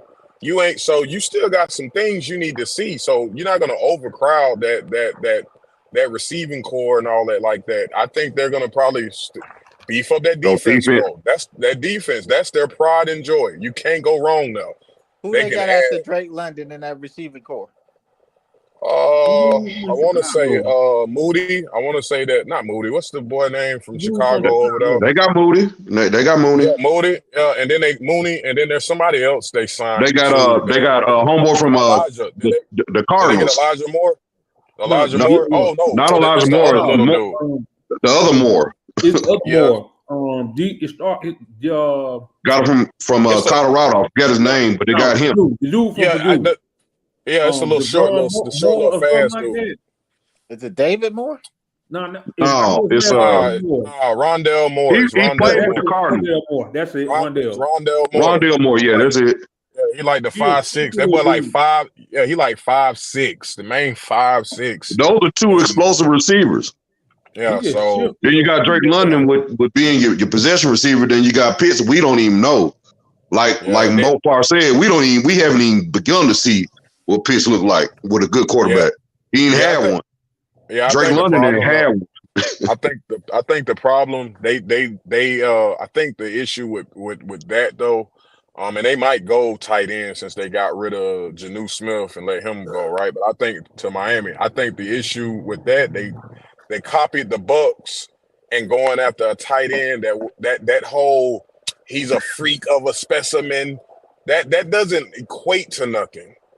Like that don't equate to nothing. And I think that's the issue with Pitts. Like he wasn't an all-time anything. The boy just a freak of nature, right? You too big, you like fast OJ? And this and that. Yeah, like OJ. OJ he was drafted off of potential because of how he was built. Yeah, he wasn't the best tight end. It just what he was and his size and speed is like that's a mismatch from hell. And yeah, bro. You see how that turned out. So Kyle Pitts, like I said, I'm up in there on that one. Not really a fan of that. Wide receiver. I don't know about that. They got enough. They got veterans, and then they got Drake London. And then not only that, you got to remember one thing about Kirk Cousins. He don't mind dumping that off. And who they got behind? You got Algier, and you got that dog. So trust me, they're off their weapons. They can pick up some undrafted stuff, bro, for some depth. They're going to beef up that defense, man. They're going to try to shut down everything in the South because that's the heart of the team right now. Them signing Jesse Bates is what flipped that defense. Yep.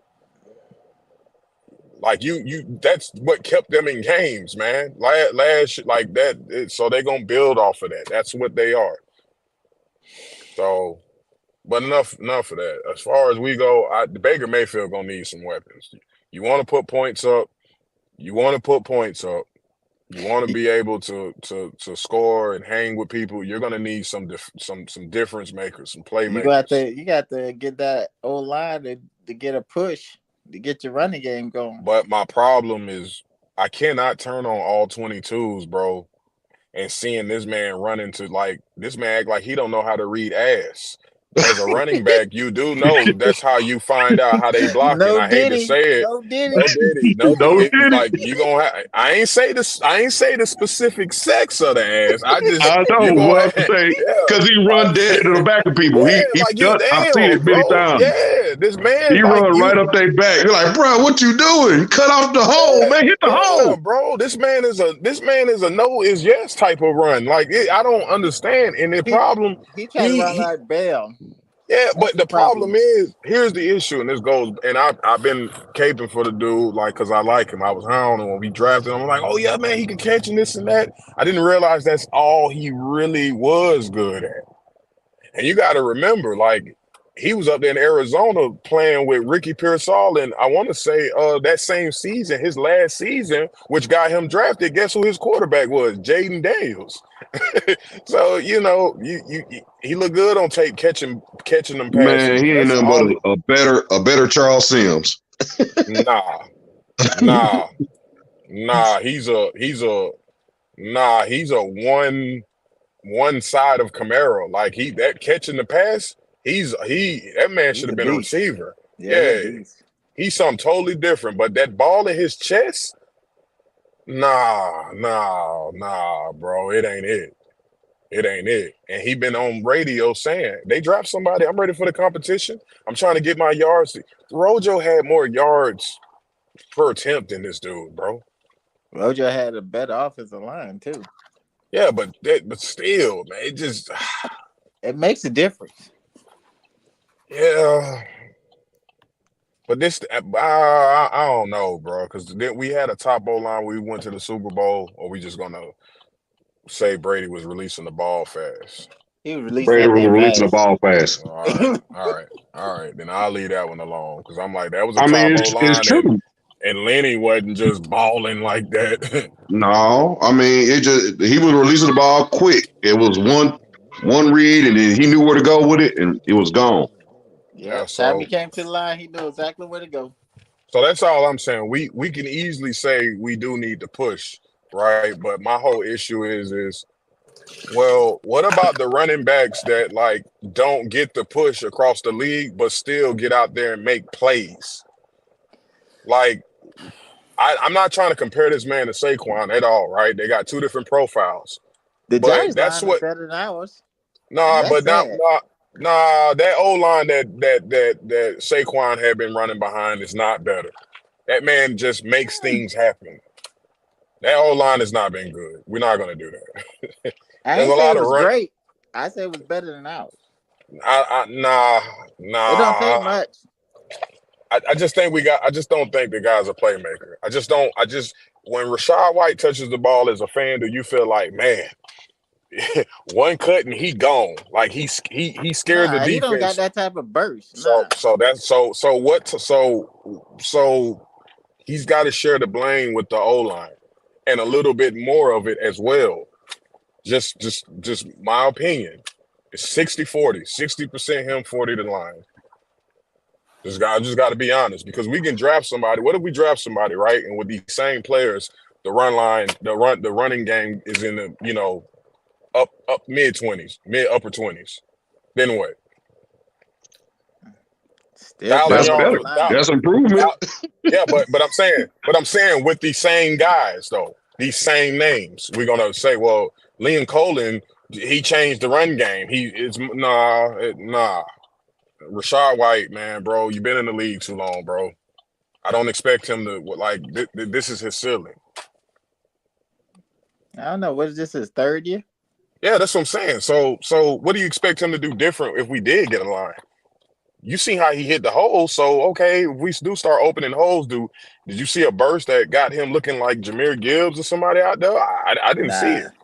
I Nah. feel like the way he runs the ball, even with a hole, it's still not gonna equate to no yards. And I like Rashad White. I got his jersey. But it ain't working, bro. It ain't working. It's just like the Cade Otton situation. Well, I call him Cade often. That's all we got, man. Yeah, I mean, we need bursts at tight end. I mean, we need a running back that will hit the hole. I mean, that's just plain and simple. We gotta I we gotta mean, figure out. Bucks gotta figure out identity. They're gonna be defensive or offensive. They gotta make that decision before they draft, and that's what they need to draft in. I That's what think they the got to way this draft because well, you with can't our fill all defense, those we got to score holes. points personally. You can't With our fill yeah, all those defense, holes. this team about to be balanced. This team It, about to be balanced. you can't fill all those holes. I'm telling you. Yeah, this You team got about too to be many holes on balanced. the offense, and you got too many holes on the defense. You But can't fill them all. do you think that they'll hit on the first 3 picks? They'll be impact players. Do you Hold believe that? on. I it hate depends on the position. I let mean, me do it. Let me I do a mean, you ain't got Google no choice search. but I'll let to. you know who's on Google. Hold up. Here what Big Buck. Honestly, I will say this. Since Brady, minus a couple of little people, he has gotten better with certain players. It's becoming more frequent for him to get his hands on some good players, right? But you're also still making some little hiccups in there that's still yeah, costing us on the earlier picks. He actually has more failures with his first overall picks than he Yep. does in his third and fourths. Like So you that man is a beast when you get to that third and fourth round. But boy, if you go back and go look at his first rounds, And seconds. ooh, ooh, it's like, terrible. let me ask you ooh. this. I don't think nobody's brought this up. But if they're offered a package to trade out of the first round, do you take it? You take it, I'm a, especially if he I'll comes no, in take it another second well, round. well, well, well. because if that's the Here's case, that's where you can get your edge, right? but You get your edge. whoa. That is only in the. But here's the problem with that. If somebody's taking that pick, then that also means that you might got the same intel to know that somebody is falling. I need to see how that draft is going. Now, if you offer me that, say around pick 20, and some of these top players then fail, I don't know if I'm doing that. I don't know if I'm doing that. Out the gate, soon as the draft start, hey, let me get no, sir. No, sir. Nah. Let's put it this way: who's a player you got to have? Who's a player you got to have? And then from there, you gotta who's another player that will make this team better? You gotta have like 3 or 4 players in mind. Yeah, that's gonna be all your the people Jackson that Powers, your we Graham need are Bartons. gonna be gone. Your Jackson Powers, your Graham Bartons, right? He gonna be gone. Your last two, Burt's Chop Robertson. Y'all not gonna like this, but Chop Robertson is like an overhyped JTS to me. Man, I ain't buy with that pork chop. No. Yeah, he's an overhyped JTS to me. He's better than him, but he's like an overhyped version to like his tape is not. He don't have a bunch of moves like that. Nope. Yeah, he bro. just tested well. That's all. Yeah, that Darius Robertson kid, I can roll with that. I can roll with that guy, but that ain't no pick 26. You grab that in the second round. That just like you don't have. If let's say you mess up. You can. I like the what's that? What's his name? The Cooper. What's that? The BB kid. Cooper DeJean. Cooper. Cooper BB. Yeah, you can grab something like that and still that's still a starter, bro. That's impactful on the team. So there are a few players in that with that pick 26 is why I said like if anyone that was supposed to be in that top 20 falls, you got to grab them. I said we got to assume. I think the draft will really change. The draft will really change if Penix because all these mock drafts got Penix going like in a second. So if someone draft Penix in the first, that will change the draft dramatically. So one of those people might fall. One of those players might fall. We might need. But what like Bucko said, what if Penix falls to 26? You just signed Baker Mayfield. Do you grab that? We just signed Baker Mayfield. I would love to. But do you grab that though? You know what I'm saying? You have a lot of people I don't know, man. I'll be pissed off. You know what Bill Parcells said? If you got 2 quarterbacks, you ain't got one. Yeah, I mean, but the problem here because you don't want trash next year. Yeah, that's the problem. That man is still unknown. You know that, right? That man has done a whole contract unknown to fans. Right. He's not the future. So he's not the future. If Penix there, I'd probably draft him. So yeah, and this Wolford dude, like he's not the second coming. That dude is a body on the field, and then not only that, it just If Penix falls, it's one of them things where it's like, damn, it does throw the draft off at that point. But this is what you're doing. You're setting yourself up for the future. So let him sit for 2 years, assuming Baker don't ball out. It worked for Jordan Love. Gonna sit for 2 years. Yeah. You really think that? It worked for a lot of people. That's how it used to be anyway. They got so. This is what happens when you overhype certain players and you throw them out. I mean, throwing them to the wolves as a man, I get it, right? I was thrown into the pool without a floaty early on. Learn how to swim or go down, right? But nah, man, like Taylor Williams finna get a wake up call with that Chicago Bear offensive line. He finna feel it. Yeah, man. Let them sit, man. Like let them sit. Baker Mayfield is a veteran. Just because he's learning from him doesn't mean he's got to play like him. You know what I'm saying? So I wouldn't mind it. I wouldn't mind it at all. And he's proved to be injury prone too. Just imagine that. Don't make it seem like we got a healthy quarterback. That little shoulder thing he got going, it showed itself up last year. He just was playing through it, and we saw how ugly it could have got. But that moxie kicked in. So imagine if something happens like that this year. Here comes Wolford or Kyle Trask. It'll be Wolford first.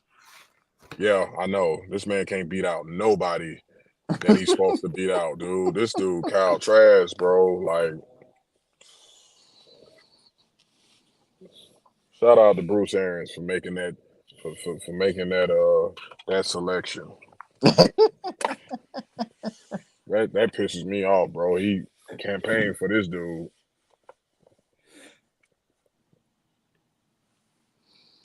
What's the running backs? What's the running backs y'all like? Oh, what's the running back from? I like Davis. I've been look, bro. What round you talking about drafting them? Because I'm thinking I would get a late round. David, he'll be there 3 and 4. He'll be there possibly 3 or 4, bro. Like I'm telling you, Rashad White in trouble with that dude, and guess what? He knows Liam Cohen to the T. He knows the offense. That's his running back. That's I his like running back. Davis. Oh yeah, that dude is big and twitchy, which is a weird combination to have. I'm gonna throw this in here real quick. I'm looking at one of the mock drafts.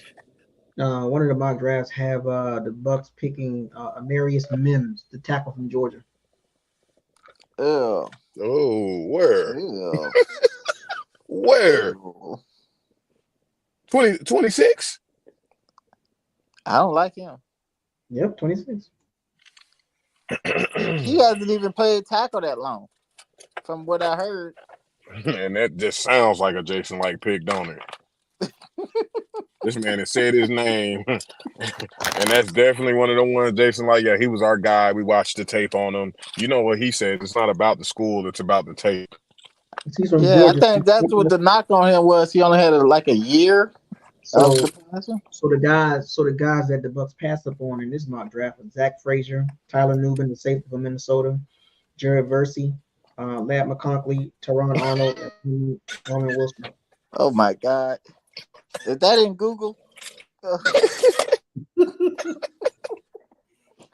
Other weird search engines or something. What is going there? Bang. Psych. Bang. I just don't see. I've been listening. I'm gonna throw this in here. I just don't see the Bucs passing up on Zach Frazier or Jared Versey or Ladd McConkey or Teron Arnold. No. Even Zach. Oh Tyler no! Nubin. Did he cut out? Even Tyler. Even Tyler Nubin at 26 will be better than Amarius. Well, Amarius is a short. I mean, not short, but he hasn't had a lot of time at the position. That was more of an upside thing. I mean, he looked decent, but I mean, there's five players drafted after him that I would rather the Bucs draft. You know, once again, Zach Frazier, Tyler Nubin from Minnesota, the safety as a playmaker. Pair him with Winfield Jr. to be great, and have Jordan Whitehead play close to the box. Jared Versey coming passing up on him. Ladd McConkey going to pass up on him. You know, Teron Arnold, he's going to drop that far. You going to pass it? No. Nah. Well, I know we had spoke about this earlier, and I have spoke on it once. I mean, I feel like it wouldn't be a surprise if Verse fell in the draft. I just feel like he getting the same amount of hype as Jermaine Johnson, and he ended up going 26. So I'm saying it wouldn't surprise me if he fell, but I do expect him to be off the board by 15. But if he slides past 15, let's say he gets down to like 2021, do the Bucs package something and go get him? I would try. I would.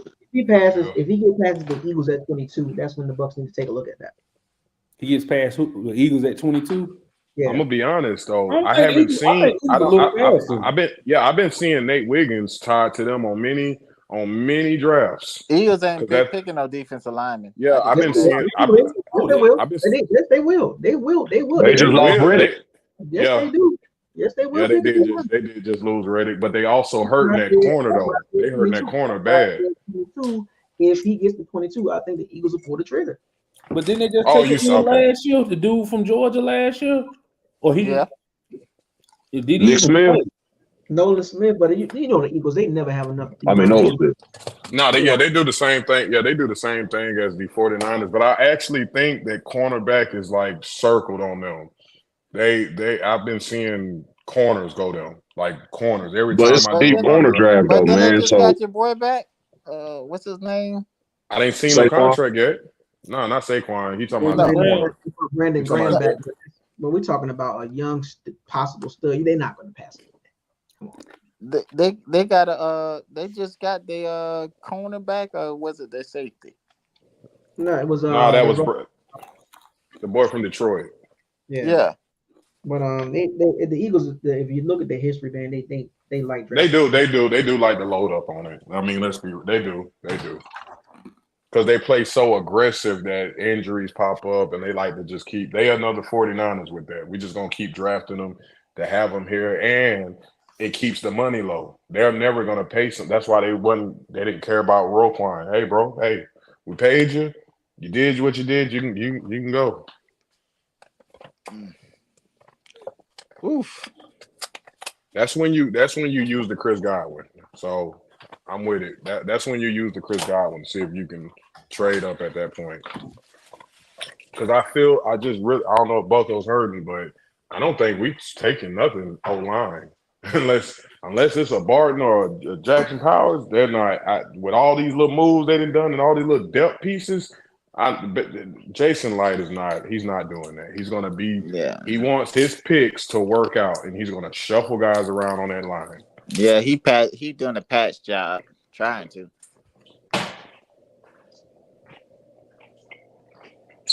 Now the D line, I could see, Todd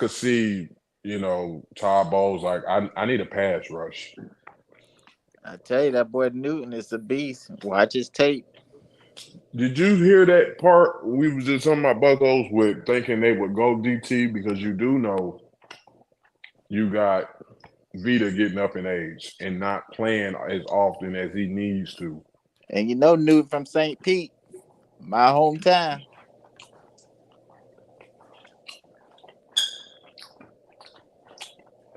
You from St. Pete, man? Yep. Where you from? Child Park? Nah. I stayed close to that area though. Oh, okay. You got some rough edges there.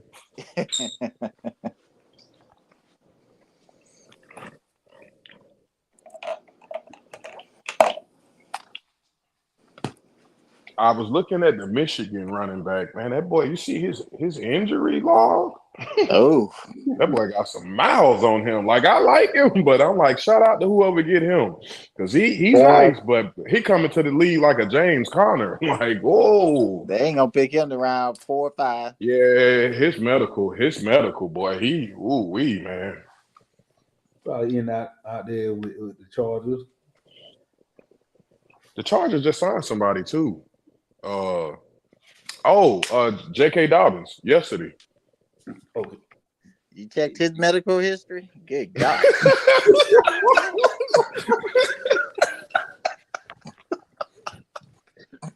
But let me ask you this. His medical history or Rashad White's running style? I'd take Rashad. At least I could throw him the ball. At least he'd be on the Man. I just want to see somebody put their foot in the dirt and go. And I'm gonna be honest. I'm finna be mad again because I feel like the Sean Tucker situation. Like, man, you picked this ain't me making fun of anybody's health condition, but bro, if he's got a heart condition and this is serious where he can't even go to OTAs and stuff. That like think about putting him on the field, bro. Like you're worried. You know what I'm saying? And I heard somebody say, nah, that stuff is over with. He checked out. He's good. I don't think heart conditions just check out, bro. I think this is a ongoing thing with him where he's not practicing, not on the field. So what was up with that pick? So we don't have nothing at running back, bro. We don't have nothing. We can pick one in the 5th out of 4th. Man, like I said, there's 3 people I would love to see. One of the 3. Brock Bowers, Ricky Pearsall, or Ray Davis. Might get Ray Davis just because the ties. Yeah, I guess, yeah. You ain't got to reach for him or none of that.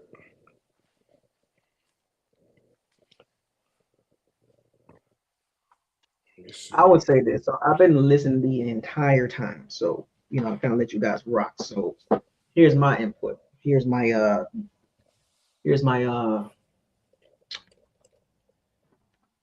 my take, my Kamui. The Bucs have, and I'm gonna say this in layers here, and don't take this as one. I mean, in one like in vain, like, oh, this is what he means. The Bucs have issues, and I'm gonna say major issues because of where the Bucs are at. Because this can go really bad. And then now the upside to this, is not going to get supremely better unless they hit like surefire, impact Tristan Ward, Winfield Jr. type picks at 2 of the first 4 picks that they have. But there's a bigger probability that this could slope downward because of where the Bucs are at currently as a team going into this draft. This is why I said these next 2 drafts are very important for the Bucs. Last year draft, they did a good job, right? And then this year draft, it's even more important because of where you finished. You know, and I get the optimistic, oh, the Bucs are 2 games away from the Super Bowl, and the Bucs, you know, that doesn't tell the whole story, right? You're picking out what you want to believe, what you see. But what do you see? Sometimes people don't like a significant sample size. They only want a small sample size to give them hope and make them believe what they're already thinking. So this is why I use there's 34 games, right? Excluding the playoffs. There's 34 regular season games to tell you exactly what the team is at. And if you don't want to believe that, yikes. This is why I say this draft got to be 2 surefire picks. 2 out of the first 4 picks got to be like plug and play week 1 starters. And then the other 2 picks, whether it's in the one of the third rounds, you know, whatever, it got to be 2 more after that that's ready to play. But you know, you got some guys in the way. Okay, cool. But they gonna get some playing time. If they don't come out of the draft with an A+, I'm not talking about no A-, no B+. They need an A+ draft because of what they've done in the offseason. They've done nothing.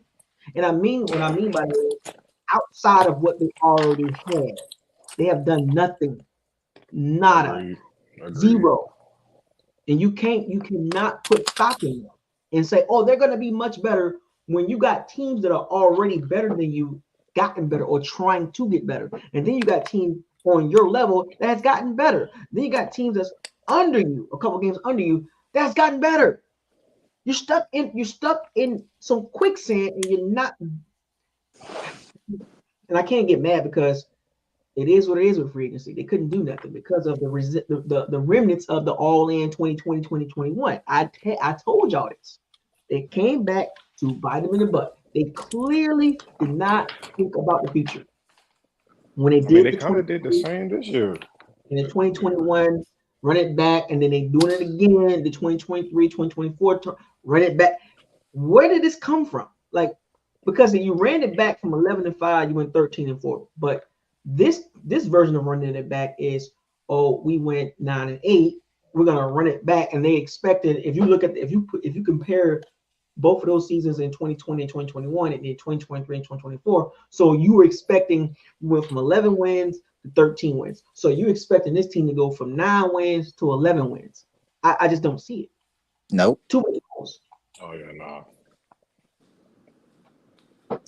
So that's my take on the whole thing, man. I don't like how the Bucs set themselves up, and I understand how it happens. I get it. I'm a forward thinker. So I just don't want to see this team with another, because it almost like it looks like the same range from last year, right? Even the 8-9 season, right? So you look at it from just last season, the range I gave the Bucs was 7-10, 9-8, and I gave them the lower range I gave them the latter record, 7-10, right? The weak record. And going into this season or going into the draft, the record that I will, if I had to pick a record right now, which is not my official pick, but if I had to pick a range for the Bucs to finish, it would be another 7-10 or 9-8. I don't see a significant jump after free agency to make them 10-7 or 11-6. I just don't see it. Not only that, not only how that part will go. I said that it should be the same type of scheme, but what if that blow up in our face? It's bad. I said all last year. Yeah, I agree. Winning that division would mess up their draft, and it did exactly what I said. That sucks too, because this is why you got to be careful what you wish for, right? We want to see the Bucs be successful, NFC South champions and all that, but that comes with a price, because if it was 11-6 NFC South champions, then it has a different taste to it, right? Oh, well, we was 11-6. We won division. It's clear. But we finished with the same record as the Saints. The same record. Same exact record. We split with the Falcons. We split with the Saints. We beat the Panthers 9-0 one week, and then the next match that wasn't a blowout. But you get what I'm saying? It's not like we're separated by a huge gap in our division. And to be honest with you, to be real with you, once again, I think we're going to get the same exact results that we got in 2022, and in 2023 as far as the division. The Saints and the Bucs are going to battle out again. It's going to come down to the end. Just as of right now, going into the draft, battle out again, and then the Falcons are going to get better. They clearly going to be better. I mean, let's just be real. Kirk Cousins is better than Desmond Ridder. Let's be just. Yeah. I understand the Kirk Cousins. I get it. I'm not a big fan of him, but he is so much better than. Oh yeah. I don't take that from him. I just said I don't fear him. But yeah, no, that right there is definitely. You give the Falcons alone 2 more wins. They were 7-10, right? So you're gonna have 3 wins again between that 9-8, 8-9 situation. I don't see neither one of these teams as of right now. I'm not counting the rookie class. As of right now, going into the draft, all caps. I don't see a clear cut like they're just better. I don't see it. It does. It is crazy. Because our pass rush without blitzing is suspect as heck. And giving Kirk Cousins a little bit of time, I'm trying to tell you. And the Falcons have above average talent, right? They have a they have Bijan Robinson, Tyler Algier. They got a good tackle, good guard. So they have the pieces. They have a good defense. They have a top 10. So they have the pieces. The quarterback held them back. The quarterback was so terrible. But you're not going to get that from Kirk Cousins because he's better. So that's another competitive game, another 2 games that, remember now, even with Desmond Ridder, they gave us problems. Right.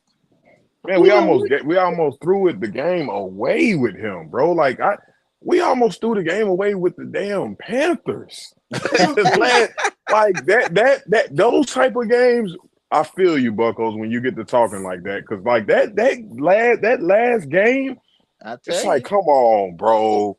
We can't be this bad, bro. We are. They don't want to win. It's 9 points. They score a touchdown, we might lose that game. Hey, Bucko said all the time, what do your eyes tell you? But I just saw, man, look, bro, I don't know. I love my team, so Liam Cohen better come with it, bro. I chalk some of that up, though, to some inexperienced play calling, which is what you're going to get from a guy like Dave Canales. And you about to get that again. Nah, I give him a nod. I give him a bump over that. It ain't just like he's been experienced in so many years, but you have at least called plays in college. Yeah, and you're in the SEC, so you're gonna have to call some decent plays. No, that ain't the powerhouse of the SEC, but still, you're giving them a little credit. Basically, what I'm saying, you should know the tempo of the game, is what I'm saying. Dave Canales, there was some games we seen that way the game was flowing. It was looking weird, like you don't know what's going on right now, bro. Look at our offense. We depended on old Mike Evans that might get injured, and we got a Chris Godwin that can't get separation. He's been the same since the knee injury. And then who we have after that? That's why we probably might be going receiver. I've been hearing at first we was saying nah early on because we were still high on what Mike Evans was doing. But there is a strong possibility. I feel like offensive weapons might be what they try to do. These signings bothered me, bro. If we wouldn't have done some of these O-line and some of that D-line mess and that Randy Gregory, I wouldn't be saying what I'm saying right now. It just them right there kind of shook up some stuff. You sign these corners and you finna have the offseason be a battle. The off-season part, though, the offense, I feel like they just Rachaad White, man, I think he's a big contributing factor to why sometimes the game went the way it did. They don't want Baker Mayfield throwing the ball that much. You just don't. It's not his play style. He's not a playmaker. You found something by luck with dump off passes. You found that by luck. It's scary, man. It's one of those situations. Well, I say scary, but it's a concern for me. And I just like I can sit here and talk about all the great things, right? I could talk about I could talk about all that, but that'll literally like give people a false belief, like that nothing's wrong with me. And I just don't have the mental fortitude to talk like that. Like some channels do that, right? I've seen channels do this, other channels, other teams, whatever. I've seen box, whatever. I've seen them push this thing like nothing's like because that's your team or that's your guy. It's all good, right? You know, and it's not a good thing to present to an audience that you're just going to talk about one side of the situation and then you don't elaborate on the flaws. So this is why I say, you know, the facts over feelings and hashtag what the eyes tell you, because some people don't want to see that and they don't want to hear it because it makes them feel some type of way. Because even though they know it's true, they just don't want to hear it. We NFC champs. We NFC South champs. That's all they want to hear. You know, we're that much better than the Saints and we're that much better than the Falcons. That's not true. That's not even true. Your eyes can tell you that. Like, it's crazy because you can take those type of fans and sit them down in front of a screen with them, sit right next to them and say, what was that? They will find a way out of that. They will find, oh, well, you know, what do you mean? Did you I had a guy argue with me a couple weeks ago. Imagine talking bad about Jason Light like he didn't draft Levante David and Mike Evans. I said, first of all, bro, how long you been a fan? He did not draft him, bro. That's number one. Nice. I screenshotted it. Yeah, bro. I'm like, what are you talking about, man? Giving him credit he don't deserve. I get online Buck fans, I get killed on Instagram. I'm a hater. I'm really not a fan. I'm a bot. Why are you even rooting? You're not from Tampa. You can't be. And it's like, well, when you watch a team long enough, you do become invested with more than the W's and L's because there are bad ways to win and there are great ways to lose, right? Even though you never want to lose. Right. But you start to understand like why your team is losing. Then you start understanding money aspect and drafts. Y'all can't sit up here and start raving about the recent drafts. Yeah, he's been doing okay.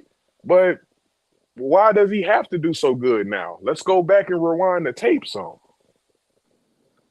You don't want to do that. We one of the few teams I feel like them first rounds we might be one of the few teams that can't get it right with that first pick, man. We don't have an established coach. That's why he in his final year. I keep telling people that.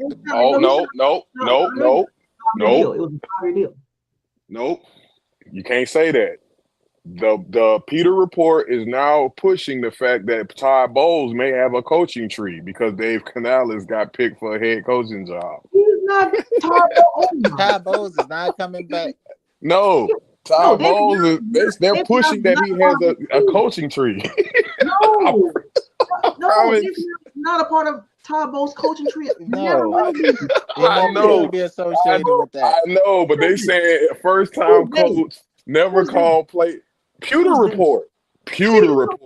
And you know how massive they are? You know how massive they are because they're in the room. That's why. And I actually, that's bad. They tell an audience, they have an audience to push out this false narrative. I don't like platforms like that. This is why I don't deal with platforms, period, because they have an agenda. They want to put cherries on top and cream. It's a lie. Dave Canales is top. You can already tell it's a lie because he's still in his final year. Look, man. Hey, stop hating on the coaching tree. Yeah, but look, when they said that, I promise you, bro, they're like, and they're saying now we got Liam Cohen. Look, what if he's going his first year? I'm like, Todd Bowles don't got a coaching tree, bro. Let's not do that. Let's not do that, man. You got to be kidding me, man. Jason Light is the best. Jason Light to them, and I promise you can Google this. The narrative is pushed that he's a top 5 GM. Ooh. So what? Oh, he's not. Based off the fact that he is one of the only GMs that can bring back his players year in, year out. That's not good. And he So wait a wins. minute, so And he wins the most. I listened to him, man. I promise you. And he wins the most in off season. I promise you. You look at his record. You look at his win and loss record. I promise you. There's two different sides of this, right? This is what I'm saying. Tell the whole story, right? So the side they're telling is 2020 to 2024. So they telling the record of the last 4 years. So let's do it like this. So here's the breakdown: 2014 to 2020, 2014 to 2019. He has a record of 34 and 62. Wow. So now Let's keep it real. In their eyes, he supports the top 5 GM with a 34 and 62 record with the title of a GM. I can care less about it was Lovie Smith. I can care. You had GM title. So guess what? You stuck with that. 34 and 62. You can't erase that. That thing fact. That's in the record. It's documented. Oh, 34 and 62 as the GM of the Tampa Bay Buccaneers with multiple meetings in the first, second round. Okay. Then you go get Tom Brady in the Avengers. And he comes in and you go 11 and 6, 13 and 4. Then you go 9 and 8. 8 and 9, and 9 and 8. So you do the math of that. So that's 11 plus 13. That's 24. 20 plus 8. That's 32. 32 plus 9 is 41. So that's 41 wins. Let's do the losses. So the losses go 5, 4. That's 9. And then you add another 9 losses, that's 18, and then another 8 losses, that's 26. So you 41 and 26 after you got Tom Brady. So with Tom Brady, you're 32 and 18. With Tom Brady, you're 32 and 18. Right. 34 and 62 without Tom Brady. What does that tell you? Woo. Top 5. So yeah, I don't know how they say that he's a top 10 GM. The only picks he had that worked out was who? Mike Evans. Mike Evans, Tristan. Let's add in the first round. 34 plus 30, 34 wins plus 32.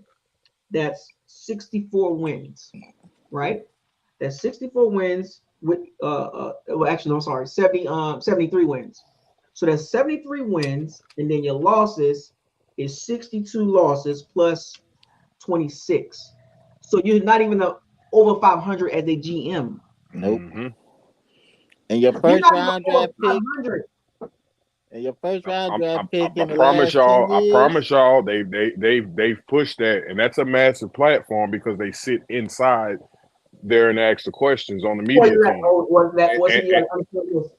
And that's crazy. That has media credentials, they can't lose. They don't want to say anything to lose those credentials because you can't say anything negative about the team. You can get those credentials yanked. Yeah, but why would you yank that in the air though? Like I wouldn't even go down that route. They can't say anything negative about the team. Sal has seen me. You could tell I done got so angry where I just sent a 50 with a question that I want them to answer. Are y'all gonna sit here and do this with all these thousands of fans in here, bro? Come on, man. Yeah, they're gonna do that. Yeah. They're under contract. Yes, they have to do that. They have to. They're under contract. Or you will lose your media credentials. You better not go and say that. Just put 20. Look, man, I just put 2016 up there. Question mark. That man in the last 10 years, out of all his first round picks, he was 4 and 6.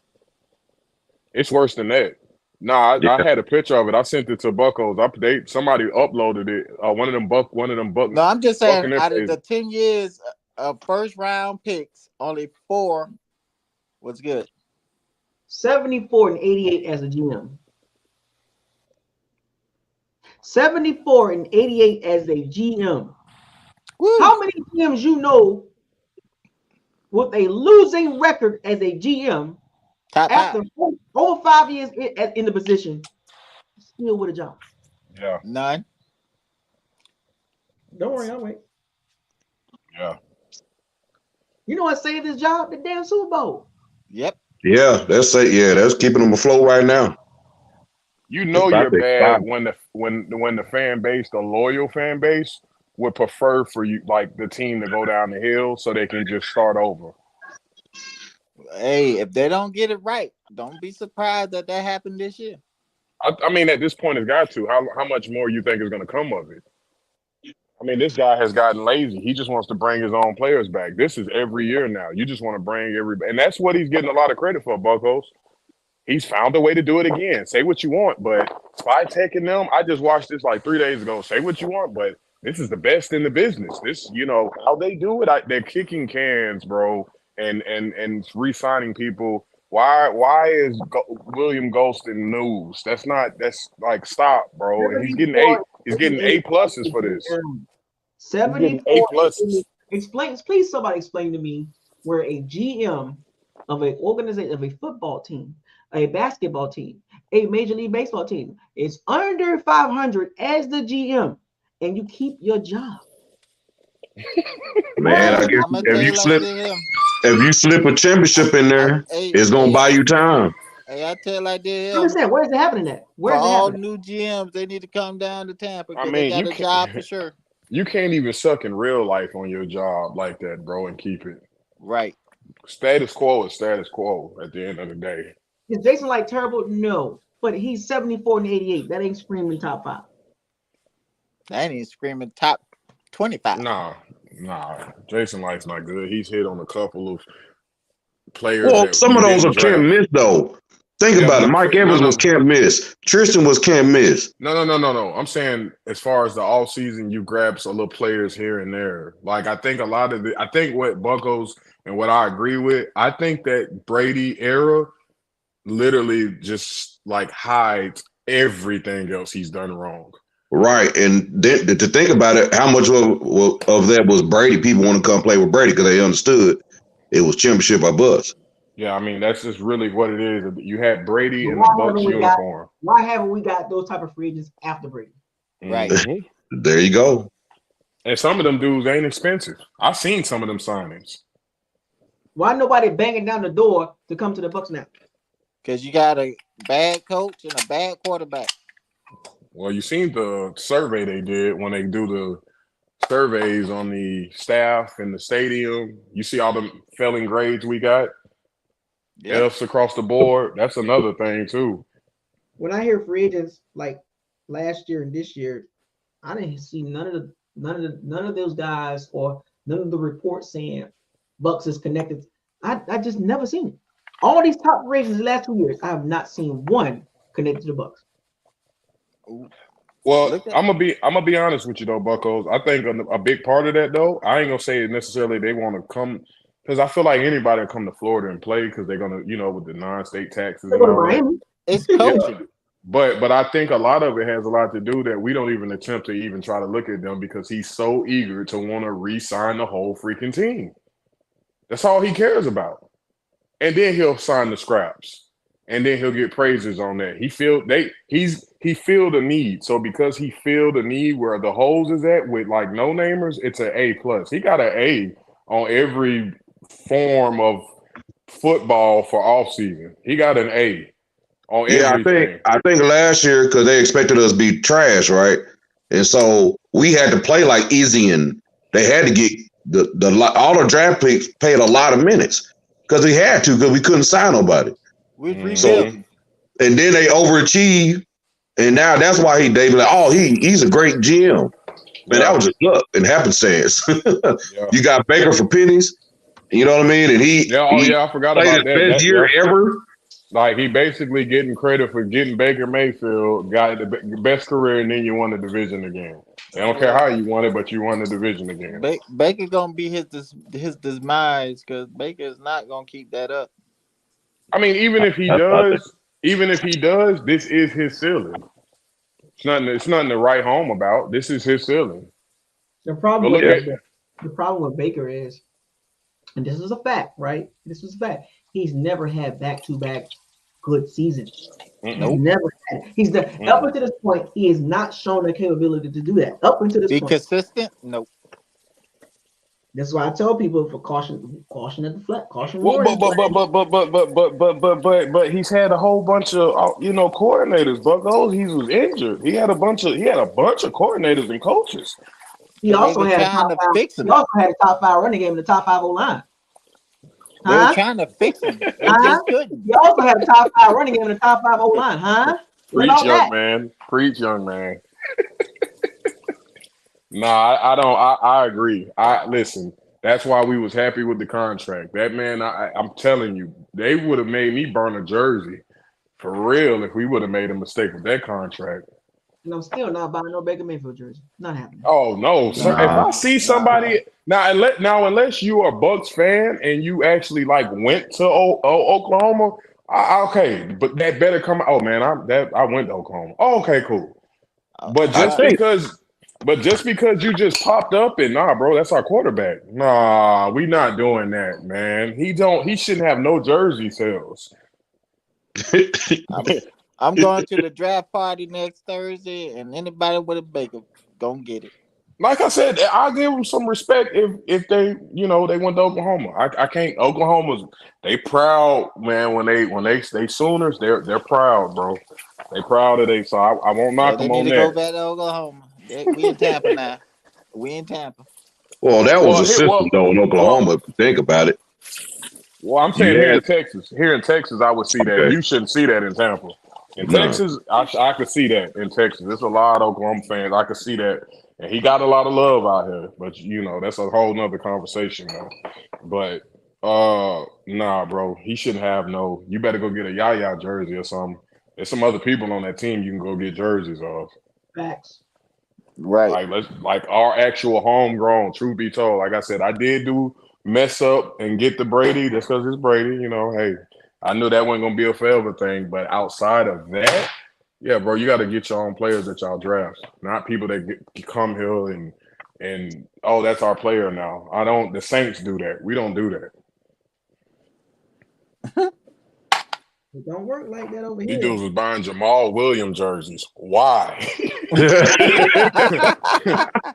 I'm like, when they signed him, I'm like, why are you buying Jamal? Like, come on, bro. I mean, and that's what Bucos mean when he say they are loyal. Saints fans, they loyal. They don't care, boy. You could be you old and misused. You a Saints player. I'm buying your jersey. But it's been an unwritten rule, like most fan bases, that always get the guys your team draft jerseys first. Right.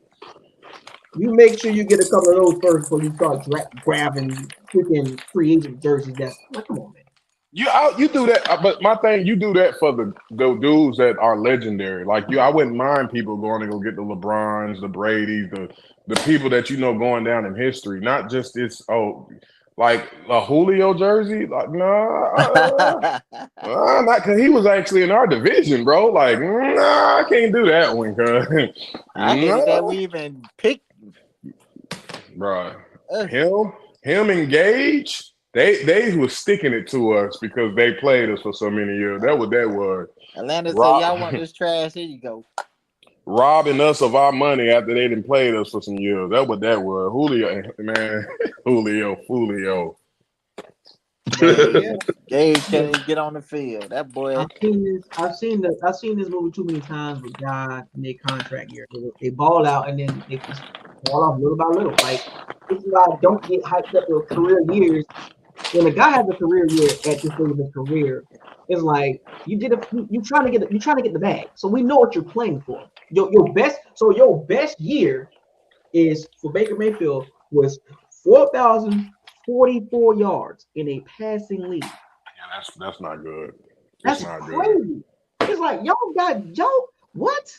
The area that I liked about Baker Mayfield that was above average to me was the touchdown to interception ratio.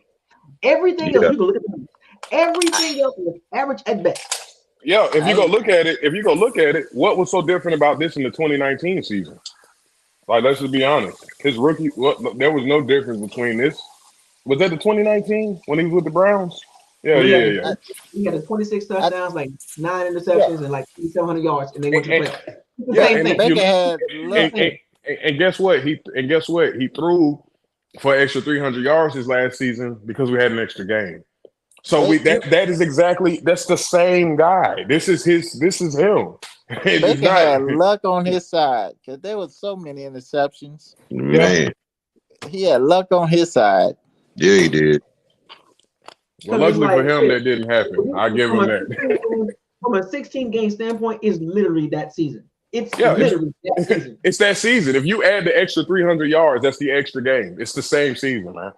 I was telling my homeboy that. Nah. I said it's the same season. I looked at the numbers. Go compare his 2019 season to this. It's the same person, man. That shows you right there is upside. There is none. None. Nope. None. None. Zero. And then people say, oh, you hate on Baker. Once again, he's not terrible. He's average at best.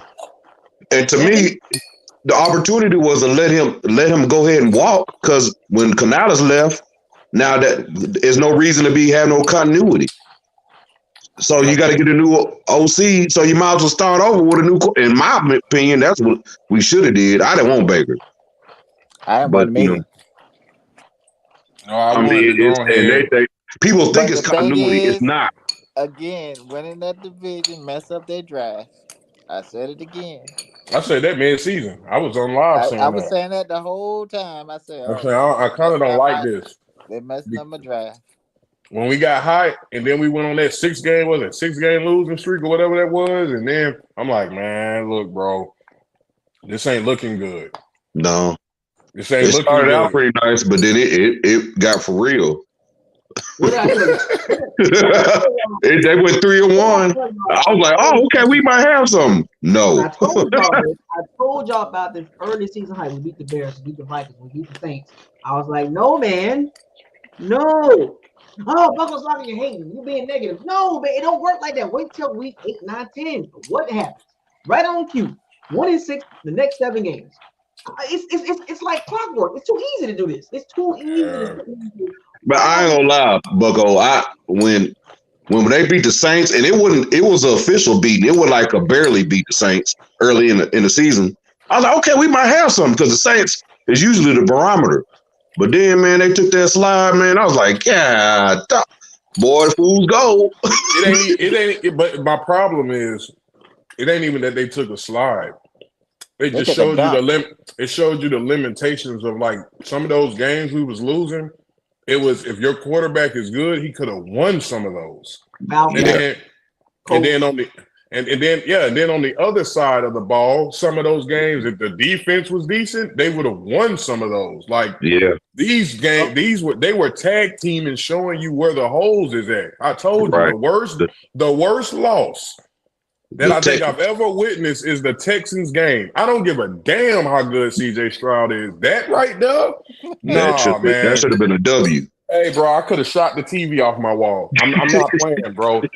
Like, I could have had the police over here, bro. Like, misusage of a firearm. That right there, you let a rookie with rookie receivers in a first-time coach drive 90 yards in a minute? Oh, with a less than a minute. TD? Less than a minute. Nah, I'm sorry, bro. I'm sorry. And then Todd. That shows you Todd Bowles. That shows that's Todd Bowles. That tells you look, 9-8, you jumping up and down for that. That's cool. But go look at these games and look at Todd Bowles, and you ask yourself the question: is that an 11-12 win coach?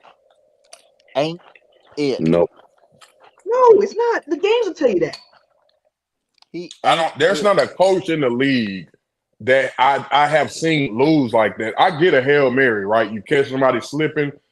These were methodically just passing the ball. I mean, dicing up the defense. Bro, I mean, you don't know the defense to play, so then it kind of goes back to that Cooper Kupp play. Like, damn, bro, you really don't know what to do in it when it's crunch time. Was that Carl Davis that gave it that touchdown too? Man, yes. Hey, Dale, over his head. Woo, boy. Burnt him. I'm talking about burnt him. That was a sore sight. Because I was already mad they was even losing the game. Because they had a nice little lead. 300 and something yards, 3-4 touchdowns. I was like, God.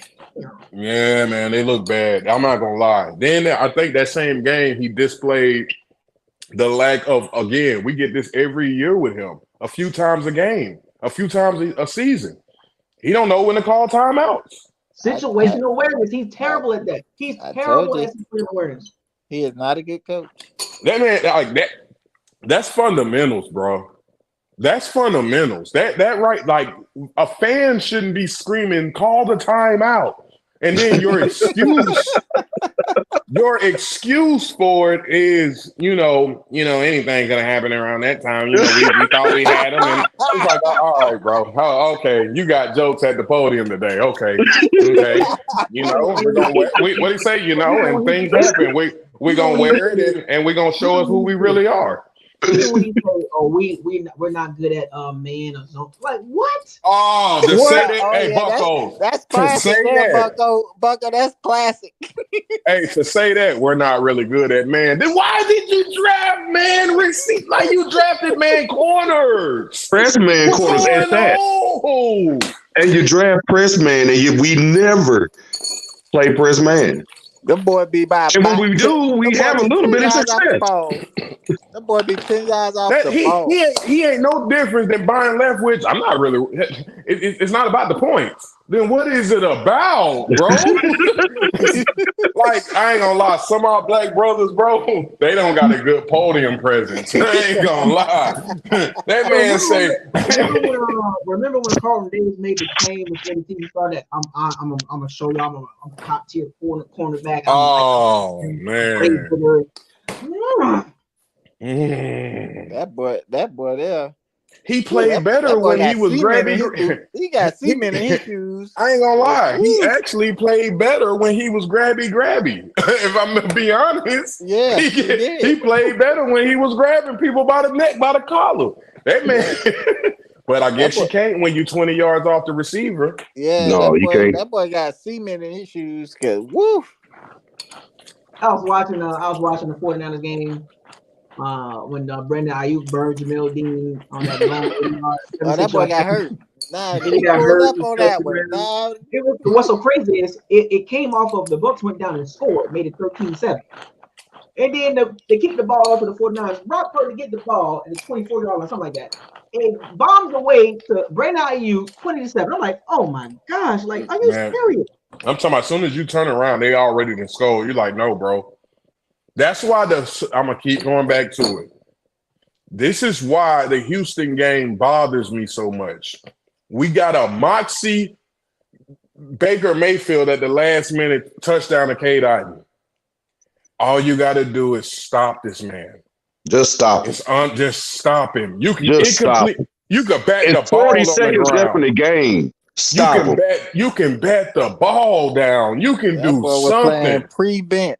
Man, that man went and prevent like this man. Not seen this before. And then just to get on the podium and just, we gonna wear it. We just gonna wear it, and we gonna come out next week, and it's gonna show us who we really are. But you've been wearing it every week now, bro. Like that. How many times you want to wear it? Come on, bro. Come on, man. I don't like him, bro. I just don't. Todd Bowles, I love a black head coach. I really do. But at the same time, it's like, bro, he's not a good coach, man. Yeah, just get the people in the position, bro, that that can excel you. I don't care at the end of the day. Like, come on, man, just get the people in the building that can catapult you up because you lack in certain areas. And feeding us, man, I don't know what it is. If you can see DeMarco Ryans come in and turn the Texans around, and turn them around in such a way, everybody want to go to the Texans now. But that'll tell you what's going on with the Bucs, man. Our coaches are subpar. Look what he's doing over there, Carlton Davis, Devin White. They thought they were more than what they really were. Well, watch Carlton Davis ball out. Watch. No, he won't. No, you don't think so? Y'all hear Philly fans talk about Devin White? Oh my God! That's because Devin gonna be sorry. Yeah, I don't think he'll be good, but I think Carlton Davis might be decent. No, he can't be no better than Sutton. I'm gonna tell you why Devin White's gonna be good. He's not the eye over there. Right. They have a good team. They just inserted that type of talent, inserted with what they already have. Yeah, bro. He's gonna look. Here's the problem: a delayed blitzer like him, it'll work over there. Your hands was full with that D line, and like Bucko said, let's just say they get a verse. Well, now you just added that to the line too. Right. See, he don't have to be the show over there. He could just play his part and be good. I'm not really worried about Carlton Davis. His skill, we know what he is. So You know who used to have a good line like that? Ray Lewis. Ray Lewis, he had them big boys in front of him, and he could just float all over the world. But you know what, Buccos? This is my issue with what you just said. There's been many games where these two dudes be loafing on plays, sandbagging, as they call it. If y'all go to the gym, any gym goers in here, you've heard that term before, sandbagging. Yeah. Like, and you're defending this player. There are a lot of teams, like Bill Belichick, do that on his team, and let's see if you play. He set his best player out because he was late to the plane ride at the Super Bowl. Wasn't that something? That's his best defensive. His best player. He sat him out in the Super Bowl. Meanwhile, we got a dude lying about injuries. We're catching fines about it. We're catching a fine about it. They got a fine for that. We all scratching our head on live. What, y'all seen White? I seen him. He came in for a minute. Now they say his leg messed up. What's going on? This man here, we made a decision. He wasn't good to go, so I just sat him. Oh wow. When did you make this decision, bro? Friday, you're supposed to have your report turned in. Come on, man. He wasn't injured Friday. You just made a decision. Same thing old boy did at Atlanta Falcons with Bijan. We just made a decision. You can't do that. Nope. You are obligated as a team to turn in your injury report on Friday. Right. Who's playing and who's not playing, goddammit. Excuse my language. Especially now with Vegas involved now with spreads every week. You can't do that. You messing with millionaires and they money now. So you can't do that. But back to the Bucs. That stuff, like, we always seem to get people that, I know he says they look at character a lot, but you haven't made a good judgment call. Nah, we need dogs. Like, come on, bro. Dogs, man. Like he get them, but they be a little mange. He get mange dogs. Nah, we need some character issues. People like to bring up Devin White's 2020 season. He's like, we in 2024, man. I ain't gonna lie. Y'all might think I'm a hater, but I didn't think that was that impressive, because I like to think about everybody else that was on that team. You just said Ray Lewis, right? What we need to go down the list of who was on that defense? Again, when you they called fire at the right time, man. They called fire. It wasn't like it was him by himself. Like I said, at the end of the day, Winfield, like Winfield always does, he turned the tide in the playoffs. Yeah, that wasn't Devin White causing a scoop, a fumble, a scoop. Yeah, but he did get that interception though. That changed the game. Yeah. Guess what? You got JPP, Sue, and Vita in your face, and Zach Barrett going off. Right. So let's, like, at the end of the day, collectively, that was Gravedigger. It wasn't like Devin White was just running, just doing filling every check mark at the end of the day and every stat you can get. I get it. He played his part. Man, I agree with you. But I'm not doing that, bro. It was other people on that team. So nah. Man, I mean, you could tell early with Dev, and I know he gone, but when he was getting drafted, he was a converted running back. So he wasn't playing linebacker long at all. He was drafted off was drafted off his athletic ability, because you can tell how he tackles. He don't tackle. Why would he don't tackle like he should. It's like he try to wrap and throw him down. It's the weirdest tackle I ever seen. Why are you drafting off the ball? Why are you drafting off the ball? Why are you drafting off the ball linebackers with a 5th overall pick anyway? Yeah, we were supposed to get Josh Allen, but whatever. Oh, fast forward to 2024. Guess who we should have? Oh boy, you know what? I'm so sick. You know what? I'm just gonna stop. I ain't gonna lie though. I like Josh Allen. I do like Josh Allen, but I will say this. You know something? I'm gonna say two things. Josh Allen, I do like him, but I don't like the contract he just got. I don't like that. Don't look at the contract. Yeah, I know. It reads ugly. Let me put it like, it reads ugly, but it's okay. But you notice something with the linebackers in Devin White's draft? Wasn't Darius Leonard in that draft and Devin Bush. Yeah. Devin Bush was terrible though. He didn't have no good career. I don't. Devin White is headed that way if he can't Yeah. change it. I see where you're going. Yeah. I think they was all a little overhyped because those were the three guys that was, they kind of looked like they were supposed to be in there. Yeah, because it was a toss up between Devin Bush and Devin White, and then they ended up both being not that great. I remember Bucos the second season. He was like, we should have drafted Bush. And then he fell off. And then you got Leonard. He over here perfecting the peanut punch. And look at him. Like the middle linebackers. Leonard had the better overall impact, bigger impact, way bigger. Yeah, Darius made a better impact. Yeah, so it worked out. Darius made a Super Bowl came from it. No, he's saying Darius Leonard had the better impact. That dude was yeah. Go look at his turnovers compared to the other two. Probably. I mean, he was a better linebacker. Yes, I agree. Yeah. Devin White has never been the best linebacker. Darius Leonard has been the best linebacker 2 years in a row. Yeah. If you drafted at number 5, you got to be the best. You have to be. Yeah, but that's what I'm saying. Only us. That's two players we've taken within the top 5 off of what they should be. Like I said, OJ Howard wasn't the best tight end of that draft. You're looking at what he is and how big he is in the matchup, and come on, man, like that ain't. I'm gonna be honest. I wanted OJ, man, because I was thinking he wasn't used enough at Alabama. You don't draft linebackers at 5. You don't draft off the ball linebackers. Not off the ball. Middle linebackers is fine, right? But you don't draft. Not even that point. But if that was the case, right? But you don't draft off-ball linebackers that are not, like pure linebackers.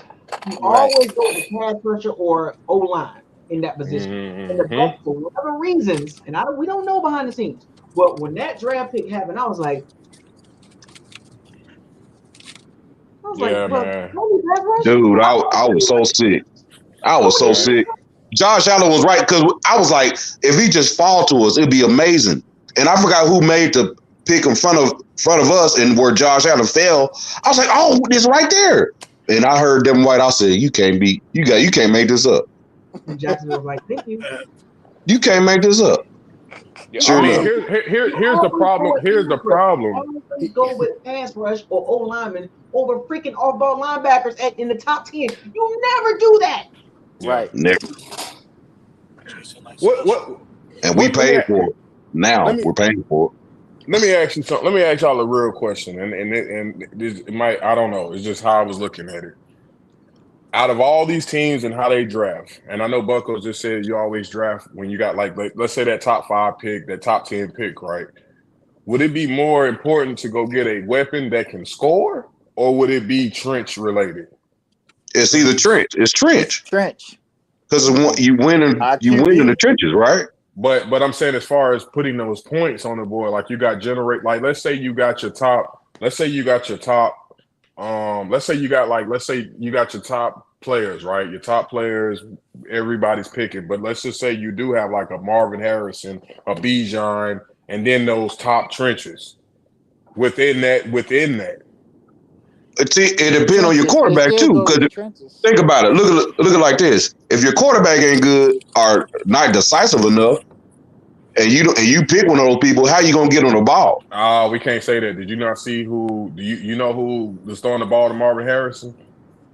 I'm gonna wait because you're not gonna find that answer tonight. You talking about who gonna throw it to him now? It's gonna be Kyler. No, but I'm saying who was and how he got his name. That Ohio State quarterback, he won't even be drafted, sir. He won't even make. But see, you could also say the team was also good too around him in Ohio State, right? I got an even better example. I'm just thinking on putting points on those. Right, there's a team, and there's a team. I'm not even gonna give you a chance to guess. I'm gonna tell you. There's a team. I think it was back-to-back years that they drafted a quarterback and a receiver. Y'all know who that was? Was that a quarterback and a receiver in the first? Yeah, top 5 pick. Was it the Eagles? Nope. Not the Eagles. Bengals. Oh, Bengals. Okay, yeah. But I thought the Eagles They too with drafted Joe Jalen Hurts. Burrow. They drafted Joe Burrow and then Jamar Chase. They didn't draft Yeah, no order. They they didn't didn't draft go. him. Oh, yeah. That's why Oh, I'm they did. asking. That's why I'm asking what I'm asking because I heard an argument that said the dude said I've never seen these guys be the reason that you're hosting the Lombardi. Not saying they're not part of it. He's just saying you need the points. And some of these, you need the points. They're not putting points on the board for me. So I'm just only asking that because Well, I seen a lot of defenses. The equation is messed up. Like Bucko said, you got they drafted Joe Burrow, which was good, and then you got one of the number one receivers in Jamar Chase. So you have someone to give that Jamar Chase the ball. I see So to me, defenses win Super Bowls. No, you're right, but usually they're built over time though. A lot of times they're built over time. But the Bengals suffered by doing that, drafting Burrow and Jamar Chase back-to-back years. They suffered because Joe Burrow been hurt the last few years because of the O-line. Yeah, that is correct. That is correct. Not gonna knock that. But they have found success. But they have found success. But how long can Joe Burrow keep getting hurt? That is correct. And right now, I think he has the injury they hiding from the league. I don't think he's right. Something wrong with him. He's messed up, man. Yeah, no. Yeah, he messed up. We'll find out later. He's messed up, bro. That's a big contract, but I do agree. You would, you know what? In all fairness, Buccos, I actually think that they thought they got the O-line. Alex Kappa did go over there, and I thought we had some. I know.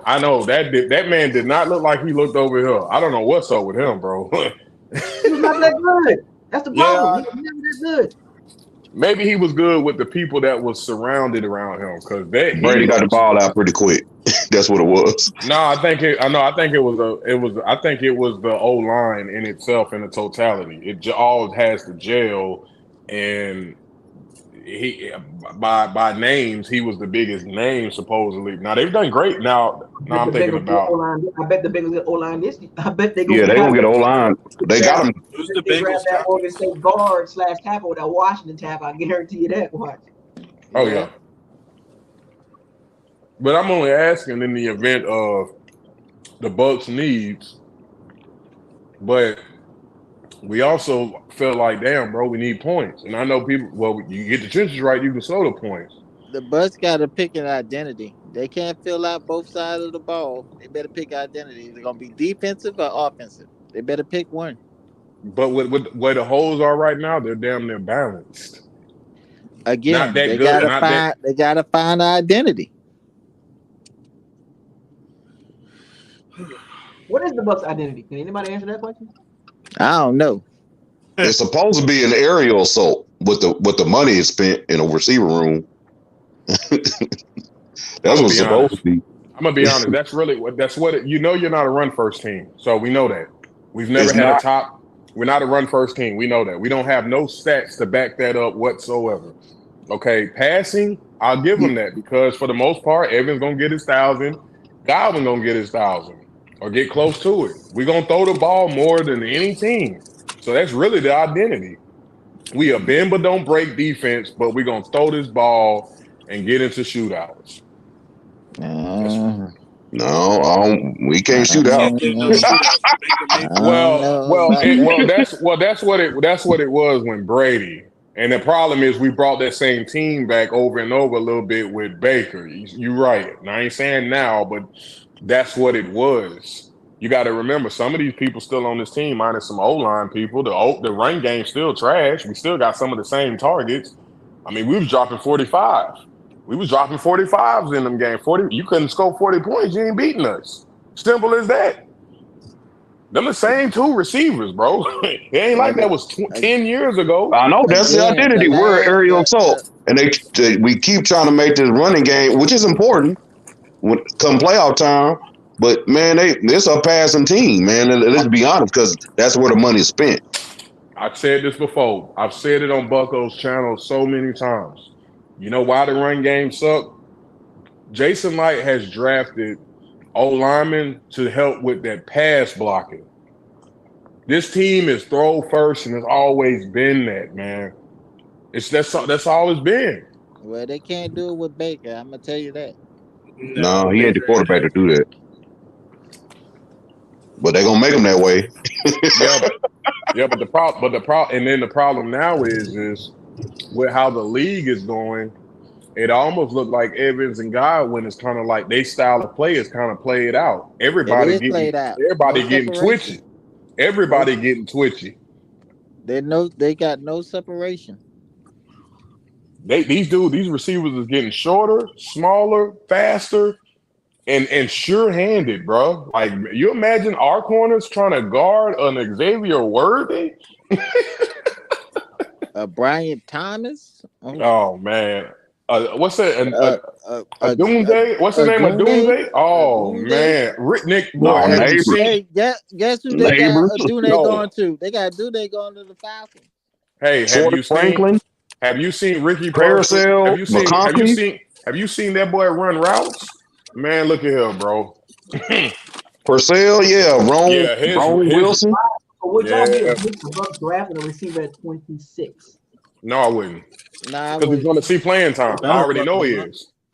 Yeah, it's a playing time thing, and you got to play Evans. He's going to have playing time.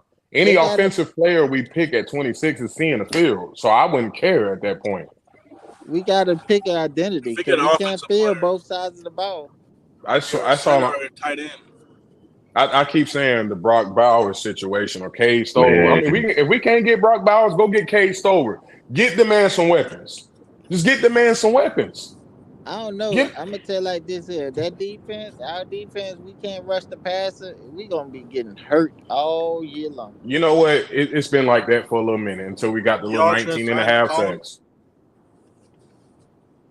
Don't you say what? Do y'all trust Zion McCollum? I'm gonna give the man a benefit of the doubt. I don't trust him. Doubt, yeah. I mean, he can't be no worse than Carlton Davis. Carlton Davis. Yeah. I mean, he ain't no better than Dean. Here's the problem. Zion finna have to beat out that dude from the Jets. Yeah. And we got another dude, Jabari Thomas. He's gonna be a nickel. He gonna be a nickelback or something like that. Yeah, they finna make Zion battle for that. So that's why I don't feel like Kool-Aid and all that. They're not coming here. Yeah, I don't think we draft a corner, man, because they can make Easy and put Easy back at safety now too. The bottom 5 pass defense again. I know Buccos, but I'm thinking like Jason. Like I don't want to get my hopes up. I'm honestly DT. I'm telling you, I think they are actually looking at their interior D line as the strength of the line because what they want to get something. They want to get something out of JTS. I'm telling you, they want to get something out of him. And if you can make that interior D line stout, because that's really where the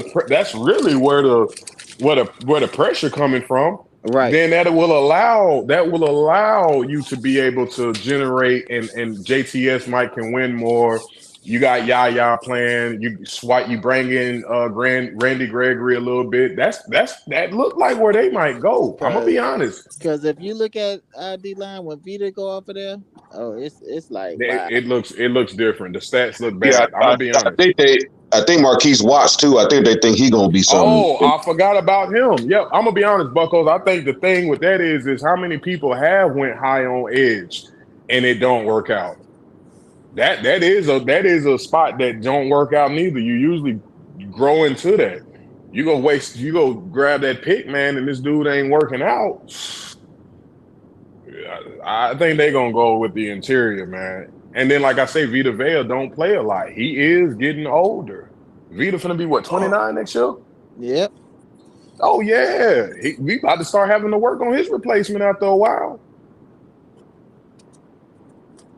That middle linebacker, I'm telling y'all, I don't like it. we can KJ Britt it and all we want to. Savassier, I don't like it. I don't like it. We don't know what we got Savassier. Yeah, I don't. Yeah, Savassier can't even stay healthy enough right now. I don't like it. We could draft next year for a middle linebacker. Exposed. Yeah, something feels bad right now. And we got a 35-year-old linebacker. Yeah, he's playing the best, but he got to come off that mountain. They got to draft a linebacker in the third. They'll have to probably draft. They'll probably draft a linebacker and probably pick up an undrafted one. They Would gonna probably get gonna their be. linebacker y'all from be upset undrafted. would y'all be upset with Peyton Wilson or Edwin Cooper? And what number? 26 or 52? I could do a 52. I do a 52. 52. Yeah, I'm gonna be honest, Buckos. Neither one of them. He's 6'2", 6'3", ran a 4.43, That wouldn't be 230 bad. That's Wilson. Injury history though. I looked him up. When he ran that 40, I looked him up and saw that he had a lot of injury stuff. Yeah. Yeah, but he can cover, he can tackle. But I think he will be there for us at that 52. He fits the mold. Second rounder. I wouldn't pass that.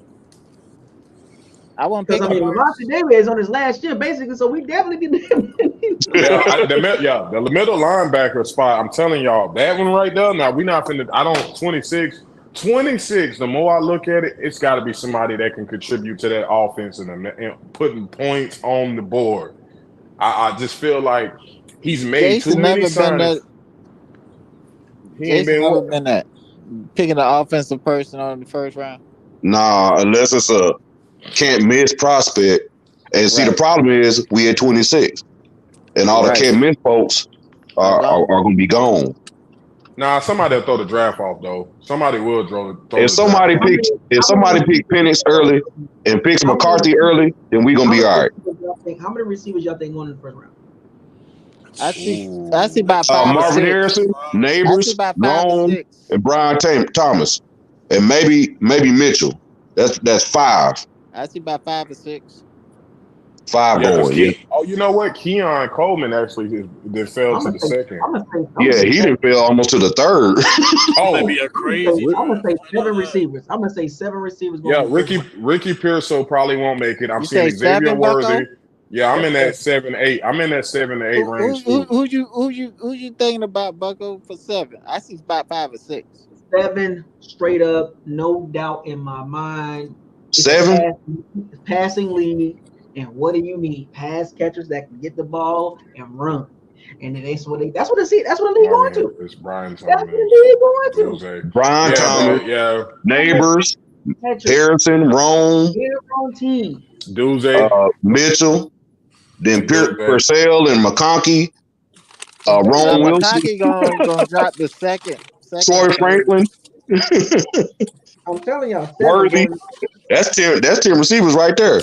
Hold on, let me ask Buck. Worthy is too small.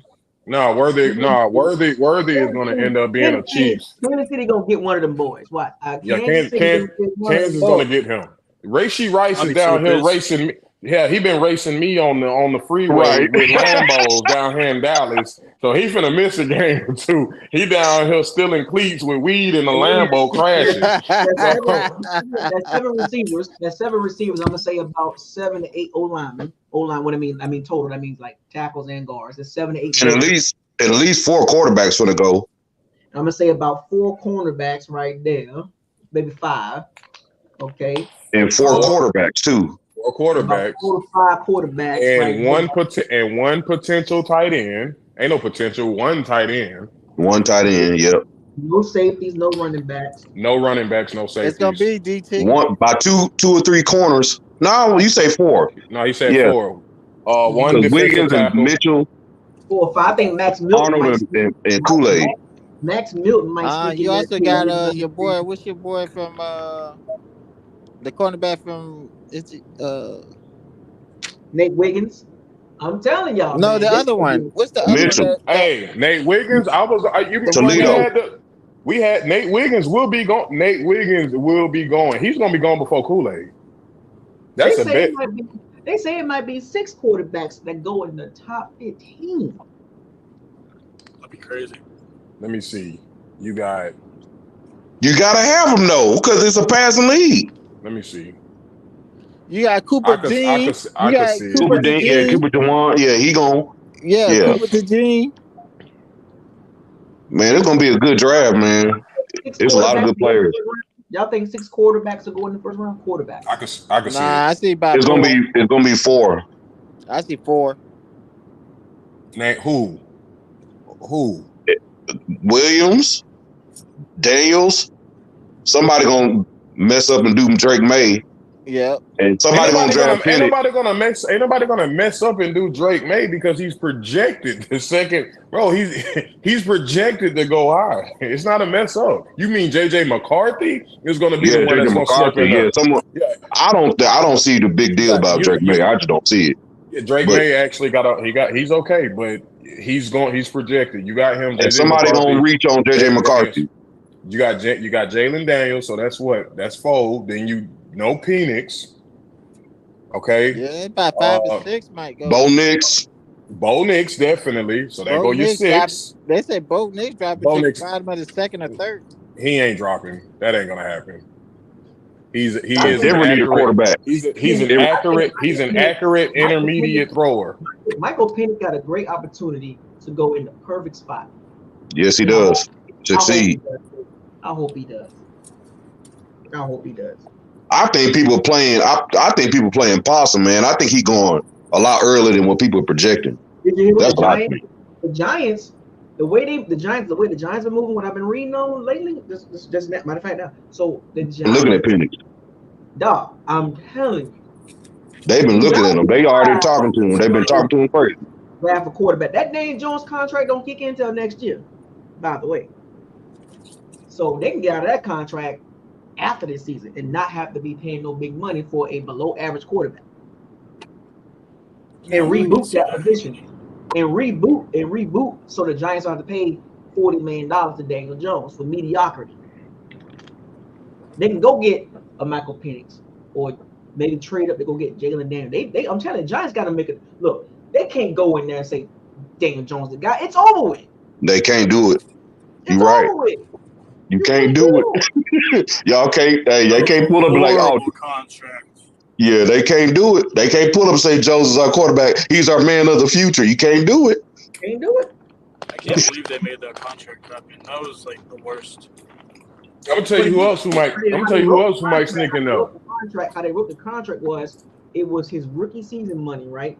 I mean his rookie contract, and they kicked it in and escalated it to that $40 million after his rookie contract is up, so they can get out of that contract after his 5th year, which is right now.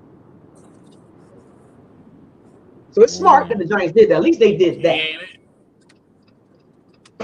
Because if they were surefire, like Soto, Daniel Jones, that contract would have kicked in already. But that contract don't kick in until the 2025. So they are smart. And they can get out of that. They can literally get out of that. They probably thought that the coach was going to be able to turn around like he turned Josh Allen around. Nope. And it didn't happen. So they played. They had a decent year. They played better with Tyrod Taylor. They sure did. And he got hurt. Yep. And that does not make him look good in the long run for Daniel Jones. He's going to – it's that Mitchell Trubisky, Christian Ponder type situation. Like, who the hell keep picking these guys in the top 10? I don't know, man. Zach Wilson, Mitchell Trubisky, Tristan Palmer, Daniel Jones. Like, no, man. JJ McCarthy's going to be another one. Mac Jones. I never was sold on Mac Jones. Never was sold on him. What you think about to me, it's a better pick than Zach Wilson. They can't even trade Zach Wilson. Spencer Rattler. They had him tied to the Bucs. Oh, Spencer Rattler. If they do, it's got to be in the 5th. We ain't got a 5th. It got to be the 7th. I'm gonna tell you right now. This draft is gonna be full of surprises. I can feel it. I can feel this draft will be because it's so good. Teams gonna be like trying to maneuver and I gotta go get this. I gotta go get this guy. I gotta go trade back. This draft. Powers Johnson's. Y'all gonna be mad if the Bucs trade down? Man, at this draft, no, because it's a lot of talent. No, not unless I come out. Not unless after. Not unless after. No, they trade down. I mean, it's certain people I want them to get if they trade back. If they trade back, it's a couple of edges out there that probably should still be on the board. It's gonna still be some corners. It's still gonna be some linemen. It's gonna be some linebackers. It's gonna be some receivers. Yeah, it's gonna be some people available. Marshawn Nealon is on my radar, the defensive lineman for Western Michigan. He is on my Yeah, so radar. they could trade back and get him. Yeah. Just Who like is it? Carl, just like Travis Jones was on my radar, just like Carl Well, Brooks it's was just on my like radar. it's like the Darius Robinson dude. It's like Telling the you, Darius Robinson dude. Like if on they my don't radar. hit, if they don't hit Cooper, what's it, Cooper BB or however you say his name, they can grab dudes later on. And these guys, like we The still, only way the Bucks these trade guys, down, the only way the Bucks trade down, and this is unfortunate too. And the way what I'm hearing, what I'm reading now, Jackson Powers Johnson is not going to be there at 26. He's not He going to won't. be there. No, The Bird nah. ain't Steelers gonna be gonna there get him. either. Either the Eagles, Steelers or the the Cowboys gonna Eagles, get him. Graham he will Barton? not make it past the Eagles. That's another team that needs a center because Jason Kelsey retired. He will Yeah. not make it past And the Eagles. the Cowboys. And They the all Cowboys Cowboys straight. and the will Steelers. not make it past those teams. So if the Yeah. Bucks want to get him, it's got to go up there in front of 22. Trade It's that got to third round But go up. draft pick up. but I tell you what, don't be shocked if we move up and if that boy slide down, him or Graham Barton, they slide down, then I can see him trying to make some phone calls and move up. The We only ain't way the moving Bucks up. trade back, the We only We got are to Bucks, give the not up only way the moving Bucks up. trade Eagles. back, the only way the Bucks trade back if everybody they want is not there at 26. That is the We're not only way. moving up. So the best thing we're gonna have is a trade back. No, I'm Right. just No, saying. I'm he'll not tripping move. on that. If they do that, that means everybody they want has been picked. That's the key. If everybody is gone, Which then you trade. means, based off of the names that'll still be on the board, they did their homework. I'm not mad at that. I'm not mad at that because that means they was really trying to What go do you after the what do you big what do you fish. give up? Or what do you take for somebody that what are you willing to accept for somebody to go to 26? Somebody from the 30s or early second round. That means you swap picks, and then you obviously got to get an additional pick, Yeah. especially if it's a Got you. Early, quarterback. it got You to be say early second round for me. If Michael Penix is on the board at 26 and the team wants to jump back in the first round or move up from 30 or 29, whatever, or jump back in to the Give me first all round, them. I need, I need because this is all a of them. quarterback. Because you want a They just quarterback, I need your second, I yeah. need your third, and I need a And I need fifth. a fourth. Oh yeah. I need a second, Maybe a a fourth. fifth. I'll give you. I'll give No, you a discount. I do it give him like a this. fifth. I do a Give him a second, fifth. a fourth in next year's first round or second round pick. Yep. Yep. I do it like that because I'm telling you, if that's the Hey, scenario, what is our if Michael Penix what is is our there at Duh. 26, compensatory if pick? Michael Penix is there at 26, and the Bucks sitting there, it's 10 minutes or 15 minutes on the clock, and Michael Penix is there, I guarantee you, there's gonna be a lot of Bucks fans. Take Michael Penix. Take Michael Penix. You gotta take him, Jason. Take him. They're not Man, gonna take him.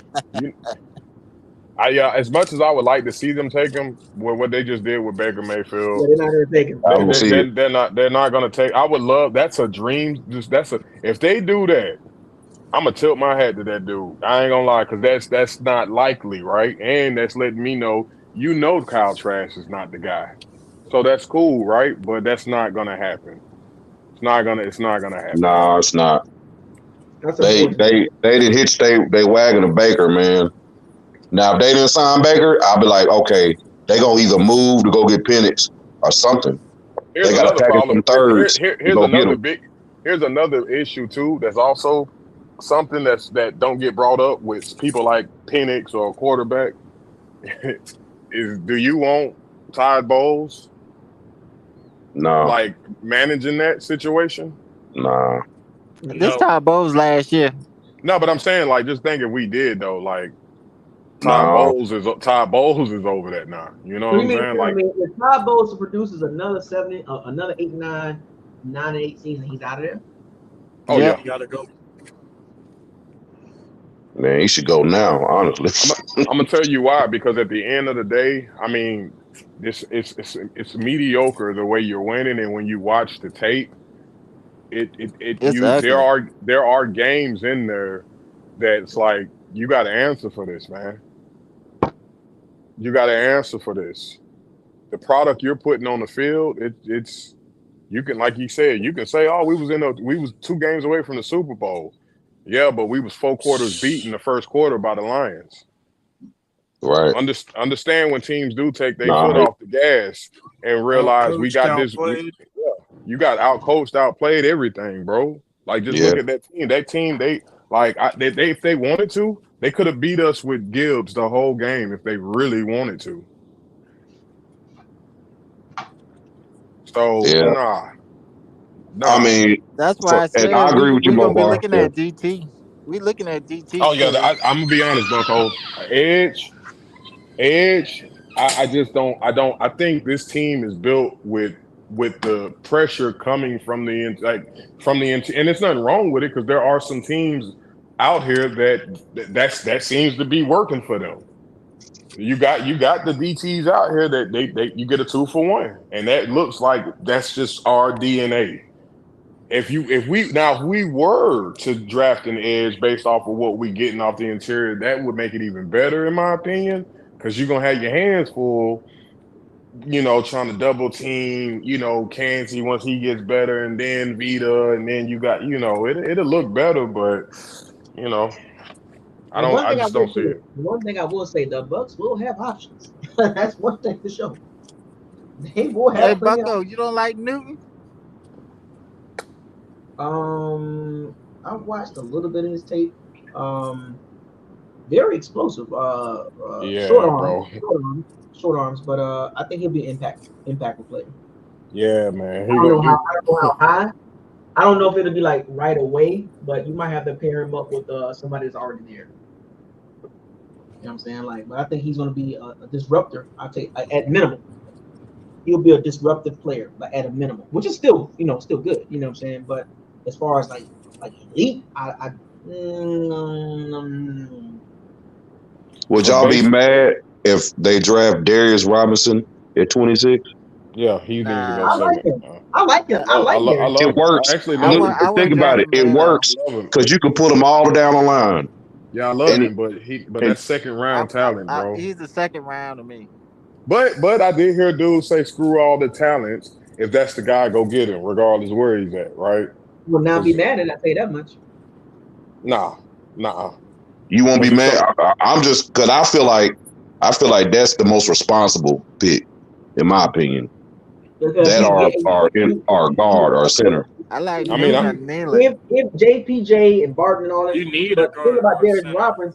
Darius Robinson gives you so much versatility because he can play inside, he can play outside, he can rush and pass from the That's inside. what I'm saying.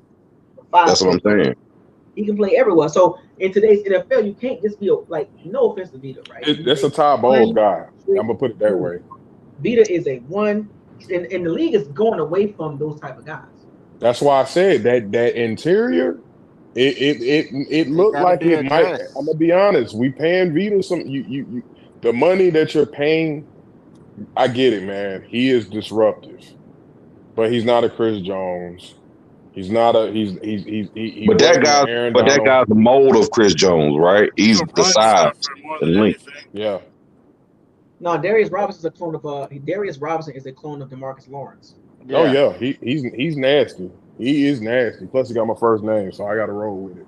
6'5", 290, man. Yeah, he's nasty. And a wingspan he got. Yeah, Come on, man. Ridiculous. Yeah, And bro. Zach, I heard what you said about linemen. We could get a lineman in the second, man. We ain't out of it. You know what I'm saying? It'll be a lineman in the second, a quality one, a starter. I'm telling you But like straight up. Bucko said, we gotta get. Let me ask you this, you guys. I think we need about 3 starters out of this draft. That's what I think. What y'all think? At a minimum, 2. Yeah, that's a minimum. 2 guaranteed. I'm gonna put it to you like this. Oh, when training camp kick off, them first 3 to 4 names that get called in that draft, they gotta be making progress. They need to be making headline news on Bucs media. I need to be seeing when you scroll down Buccaneer pages. We need to see if it's a receiver making freakish catches, people getting burnt. I need to see all of that. I need to see they gotta be impactful off the rip.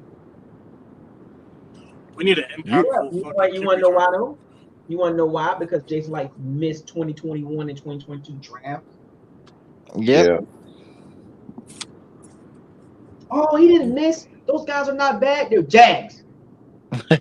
Yeah, bro, because I'm gonna be honest, there's a name we ain't mentioning, and I'm just trying to figure out like what this dude can do. I'm about to just say screw it, put him on special teams. Logan Hall, like, bro, like he missing, cuz.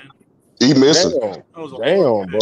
And we had Wyatt right there in sight. Y'all remember that? Yeah, Yeah. We had Wyatt right there, and he traded back. I said, "What is he doing?"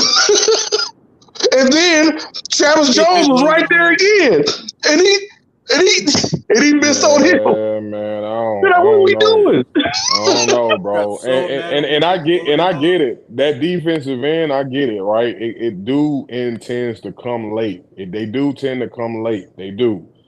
But I don't see the progress. I don't see nothing that makes me feel like, okay, the dude putting something together. He already was undersized. He was already undersized. I About just you know what pissed me off the Logan Hall pick, right? The fact that when they was in the first round and they wanted Jermaine Johnson, he got drafted by the Jets, which was the pick before the Bucs, I believe. And then Wyatt was there. They traded back and they took Logan Hall. And then the second round pick, Travis Jones. Travis Jones has a bigger impact than Logan Hall already as it is. He's already made plays already. He remind me. He got this Jeffrey Simmons type vibe to him. Nasty, powerful, mean as hell. And I watched him play with the Ravens. I'm like, that's the perfect fit for him. Yeah, we need violence down there in the trenches. You need violence. Why do I keep bringing up Jeffrey Simmons? Why do I keep bringing up? Because he's violent. He's violent. He's a disruptor. And we don't have it. No, it's where we picked Logan Hall at, bro. I know, but Wyatt was right there.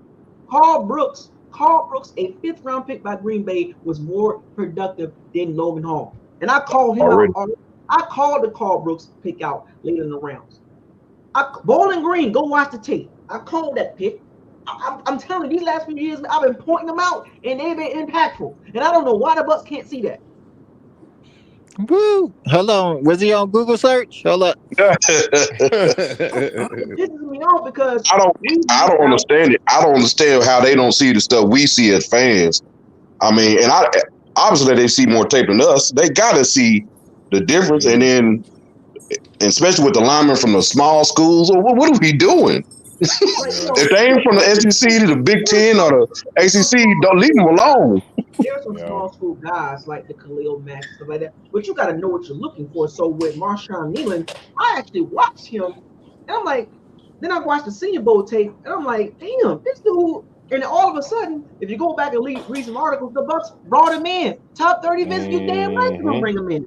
He gonna sneak in the first. He gonna sneak in the first round. Watch. Back in first, early second. Watch. Nobody was talking about it. But I watched the tape and I watched Senior Bowl against all that top talent on the O-line. He dominated. He was a problem the entire week. Him and Darius Robinson. They jumped out. You gotta get Darius Robinson. I seen. Yeah. And truth be told, with the schools they go, he actually that fits his mold. Darius Robinson definitely is a Todd Bowles player. Have you actually looked at? Go type this in. Marshawn Nealon. Look at his measurements. Yeah, that boy there. 34, 35-inch wingspan. Are you serious? Yeah, bro. Are you any nasty? Yeah, that's why they probably might trade back, and because Nealon might be there. Oh my goodness, he might be there, man. I'm getting so much better in identifying like what do the Bucs need and what fits the Bucs. Max Milton will be another guy, a cornerback. Max Milton. That dude is nice. He is nice. He is. What about Kyrie Jackson? He's nice too. Man, yeah, he is nice. I'm telling you, I already got my guys I like. I mean, I get the names and I can go through a bunch of names, but the guys that stood out to me, the tape and the Senior Bowl tape, Max Milton, Marshawn Nealon, Darius Robinson. Those 3 guys right there defensively. Those guys, I'm telling you, when you put them in the Bucs, they're gonna be impactful. Yeah. And those just the players they ain't gonna pick. No. No, there's some mock drafts. They got Max Milton going in the first round. They sure do. Yeah, they sure do. You know, snuck up on people, not me. Not me. I've been knowing. You gotta help yourself. I've been calling out Max Milton since the Senior Bowl. No. I know what I see when it comes to cornerback. Oh, I know. Oh, especially how the Bucs need a cornerback. The Cooper D. It wouldn't be a bad pick at 26. The Cooper Dean, oh, he can play safety. No. Pull him out. That boy's a corner. Put him at corner. 6'1". No, he gonna be. You know what he gonna be like? He gonna be like homeboy. What's his name? Fitzpatrick. Yeah, He gonna be like that. You know, so crazy. I wouldn't be tripping about that. But the dude 6'1", 205 pounds, running 4.43. You gotta you need a cornerback. You need a damn corner. Yeah. Yeah. And then if you go nickel or dime, you can have him, Winfield Jr., Whitehead, all in this funny trio safety type rover type thing that teams don't know what's going on. So if you put him back at safety, what you gonna do with Whitehead? Move him down to the box and nickel and dime. Move him down. Where he need to be anyway. Where he need to be anyway. Well, because we gonna be in nickel most of the time anyway. I ain't finna be talking about that. If you draft Cooper Dean, that makes your defense even more versatile. Because now teams like Winfield Jr. To be honest, Winfield Jr. can play his true position, which is free safety. You don't have to worry about coming up, and you can match up Cooper Dean Jones with the T.J. Hawkinson, the Sam Laportas. You can match him up with the Kyle Pitts because guess what? That's taking with the middle. Stop playing with me, man. Jason last would have got. Well, I'm telling you, go pick the top 100. Don't. You talking about getting? You talking about getting Cooper in the first? Yeah, at 20. If he's there at 26, if he there, get him. Come on, man. You need a cornerback. Look, we identified the holes, right? So we are agreeing on the O-line, the D-line, you need another receiver, you need another cornerback. If any one of those guys there at 26, you take them. It's not hard. Let's not make this hard, fellas. It's not hard. They need impactful guys. Yep. It's not hard, fellas. We identified the holes. There's going to be players there at 26 available, regardless of who off the board. There's still going to be guys there at 26. How can you mess this up? I'm trying to just wondering what they're gonna do, man. I'm just wondering what they're gonna do. And y'all gonna see this live reaction. Y'all gonna see every reaction, especially those first 4 picks of the Bucs. Y'all gonna get a chance to see because it's gonna be similar to the 2019 draft reactions, because it's gonna be like, damn, like I don't want to feel like that, but and I want to go into the draft, and I got another week to do some more analysis. And like I said, I'll make some more videos now that I'm free a little bit more. I'll make more videos about, and we're gonna get into this. I think what I'm noticing amongst us and Bucs fans, there's some clashing of ideas of where the Bucs should head at, and we having a clashing right now, and we're going to get in depth before the draft with the starting with the O-line, right? In particular, the interior. Now, I'm going to add some tackles in there too, but we're going to get in depth with the O-line overall, and then we're going to do the D-line as well. And then by the time I'm done with these breakdown videos of these position groups, I think we should have a clear idea, because I know there's some clashing going on amongst the Bucs community about what direction the Bucs should go. And then as I do these videos, I'm going to identify every time I do these videos, I'm going to lay out every single position that the Bucs really need to fill. And I'm going to rank them from need to fill like right away or to the best, the most significant one, like the one they need to fill like right now, to the least significant. So every video I do, we're gonna revisit the rankings of what they need to fill, so that way people don't forget. So by the time draft comes, you should have an idea, not my idea, but you should have your own narrative, your own idea, or your own thought process based on what we talked about up until the draft, your own research and your tape watching, right? You should have your own little draft board that day and say, this is the number 1 need. This is number 2. This is number 3. So you're going to have plenty of time with these videos I'm going to make, your own research and your own tape watching. You should have a piece of paper or something, a phone, whatever. Number 1 need, number 2, because there shouldn't be any more debate by the time draft comes as far as what you want. Because I'm not here to convince you the Bucs should draft Cooper Dean Jones or the Bucs should draft whatever. You got to come up with this. This is just conversation, but you're going to have your own draft board, because I am going to do a mock draft. I am going to do a mock draft the day before the draft. So let's keep that in mind too. Last year's mock draft was pretty good for me. You know what I'm saying? So it went well. And I'm going to do one this year. So by the time the day of the draft hit, I'm going to have my little sheet, the positions of need. I'm going to come down. I'm going to make sure I got my draft position in order.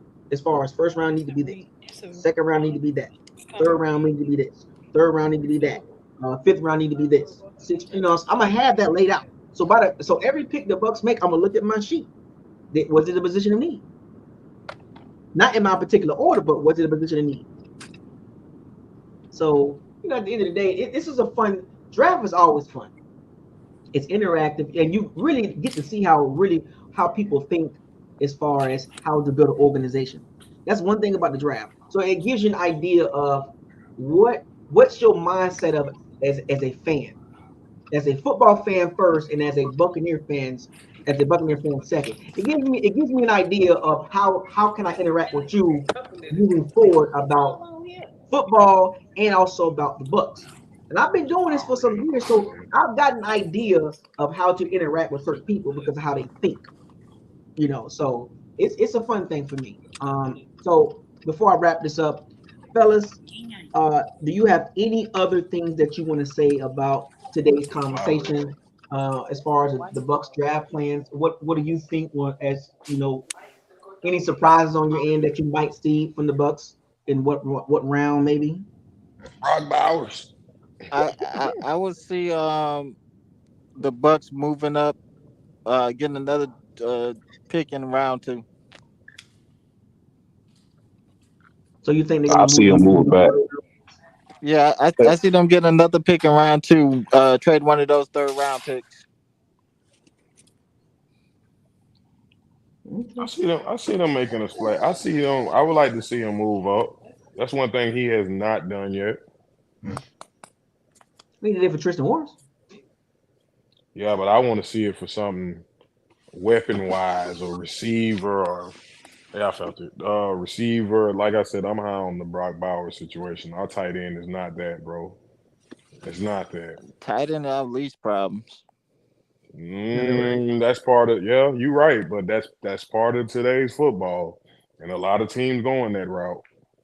Too many positions of need in front of tight end. Yeah, Yeah. I agree. I agree, but I'm looking for something to put some points on the board though. Well, we got Mike Evans, Chris Godwin, Trey Palmer. What are you talking about, man? What are you talking Man, about, man? man, I don't know, bro. We'll have that conversation later. There's a reason I ain't saying them names, bro. I get Hey, it, but I ain't Bucko, gonna lie. do you have a Facebook group? You talking to me? Oh yeah. Yeah, Well, I yeah. don't really be on Facebook like that because I don't like Okay. talking to Facebook, Twitter, Okay. Facebook. Only reason I asked that because I got a couple of mock drafts. I want to post some of the ones I did, the You simulations. can post them in the group. I mean, the BucosLocker group. You can post them in there. Because I'm not a fan of how Facebook people interact.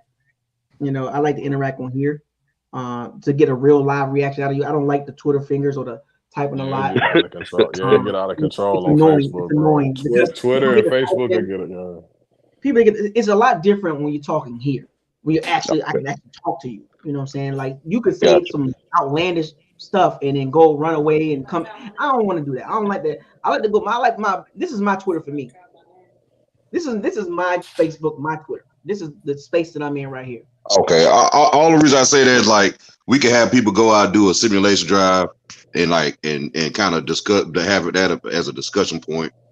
Okay, Just do it. Just do it. Yeah, just do it and write it down. He does his live. How about I do it like this? When the day I do my mock draft, how about everybody do it at the same time? Yeah, that's cool. Everybody start their simulation up. Start the clock. We're gonna start the clock at the same time, and we all gonna sit there and we're gonna act like we're GMs, and we make our picks at the same time. we can do that. I think that's good. I think that's fun. I didn't do about Yeah, 4 when or we gonna 5. do that? The day before the draft. Okay. The day before the draft. That way, it allows everybody to kind of get their last minute thoughts in. Like instead of doing it Monday, Tuesday, the day before the draft. I think Wednesday would be the day before the draft. Before the draft, and that way the blood will be pumping, everybody be hyped up, and you kind of like now you got to calm down and make the correct picks as a GM. Don't be a Jason Light. I'll tell you that much. Man, because I'm not gonna do that. You know what I'm saying? I'm gonna tell you that. So I think this will be the first time I've done this. Like everybody, like basically, I gotta name the title of the video. Like I need to call it like everyone's mock draft, like live mock, something like that. I don't know, but I think it'd be pretty cool that we get like, you know, and hopefully everybody in the chat that do it. Like say if we get like 40 people or 50 people in the chat room, and everybody got these, you know, screens up as we gonna be talking, but we're gonna be making picks, you know what I'm saying? And we're gonna do a little kind of like a little analyst, you know, little table like they do. You know, we're gonna be like, yes, what do you think? You know, such do. Well, they should do this, and then here come the Bucs. Okay, the Bucs. Everybody gonna be quiet. Everybody gonna be doing a little research, whatever, looking at their notes and stuff, and be like, oh man, I don't know. And then all right, 5 minutes left. What y'all gonna do is, and then the thing about it is, if you got your pick in, you pick early. That's cool. Just wait till everybody, you know, got their pick in. Then we'll talk about it. We'll pause, and then we'll talk about the pick, and then we'll unpause it and keep it going. Simulate to the Bucs. You know what I'm saying? Bucs simulate. Bucs again. You know, we'll do it like that. You know what I'm saying? I think that'd be pretty cool. Okay. I'm down with it. And then at the end, And make sure we say no trades is a stipulation. No trade. Yeah, ain't gonna no trades. Yeah, no the trades make it way too fantasy like. Yeah. So it's gonna be fun. And this is the first time, and it's literally gonna give everybody opportunity to, you know, to be I smell Juliet. A GM, basically. You know what I'm saying? Like this is Juliet. like I want to see how you think, and then at the end we're gonna have a big kumbaya about your mock draft. We're gonna compare them. And did you fill some needs up? Did you make some surprise picks? Did you, you know, we're gonna see who, and if you want to, and it's kind of more of a fun thing. Like we'll grade the draft picks, like we'll grade the draft class. You know, we'll grade. So how many people you have in the locker room or anything like that? Like, well, the locker room can have up to 12, so I can 12. do 12 at one time. And can we make it where we donate? We could donate to you Yeah, to get in. I mean, all that's gonna be room. open.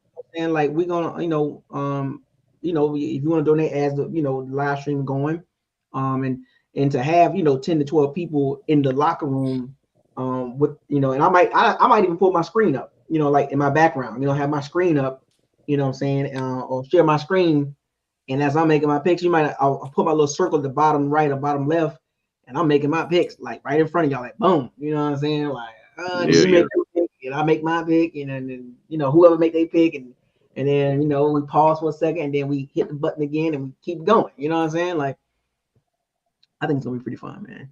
I think it's gonna be All right, fun. cool. I'm looking forward to it. Real, y'all. But anyway, gentlemen, we are at 3 hours and 46 minutes. First time I did a video this long in quite some time. Feels good to be back in the locker room, man. You know, it feels good to be back in the game a little bit. You know, I got to get my bearings right. You know, I got to start doing my research on these prospects again. You know, I stopped watching after the Senior Bowl, but basically during the Senior Bowl, right when it happened, I kind of stopped and went driven to this school thing, this boot camp thing. So now I got to go back for the next several days, starting tomorrow, and watching a ton of tape. I like it though. Anyway, gentlemen, thank you for joining this live stream of BucosLocker. I am back. Not 100% back, but I am back more in tune now. So stay tuned. I will be dropping some more videos, especially this weekend. I'm gonna start the draft. I'm gonna have to pick up the pace though. So I'm gonna start with the O-line Saturday. Friday I might do a short video. But Saturday and Sunday I'm going to drop some O-line D-line videos. So I might put them together. I don't know. It depends on, I'm gonna look at the schedule and see what I got going on, and we about to start talking about these prospects that y'all guys talked about. We're gonna see. We might pull up some tape. You know what I'm saying? So yeah. With that being said, Mopar Buck, Third Matic, Adam, appreciate it. Zach, I saw you in here. With that being said, gentlemen, thank you. I appreciate the love for the graduation love, man. Feels good. So I'm going to grab me something to eat. You guys enjoy the rest of your night. With that being said, fire those cannons, seize the day, raise the flag, hashtag facts of a feeling, hashtag what your eyes tell you. Don't blame me. What does your eyes say? Hashtag probability or possibility, hashtag reality of the optimism. Do you guys got any hashtags you want to put out there? Hashtag Kendrick Lamar. Anybody else? Just put that out there. Hashtag why? Hashtag don't get mad at me. I don't make these draft picks. We just simulate them. Get mad at Jason Light. Hashtag, what are we doing? What are we Right. doing? What are we doing? Anyway, I'll see y'all tomorrow. Obviously, I'll definitely see y'all Saturday. So, good night, gentlemen. All right. All right.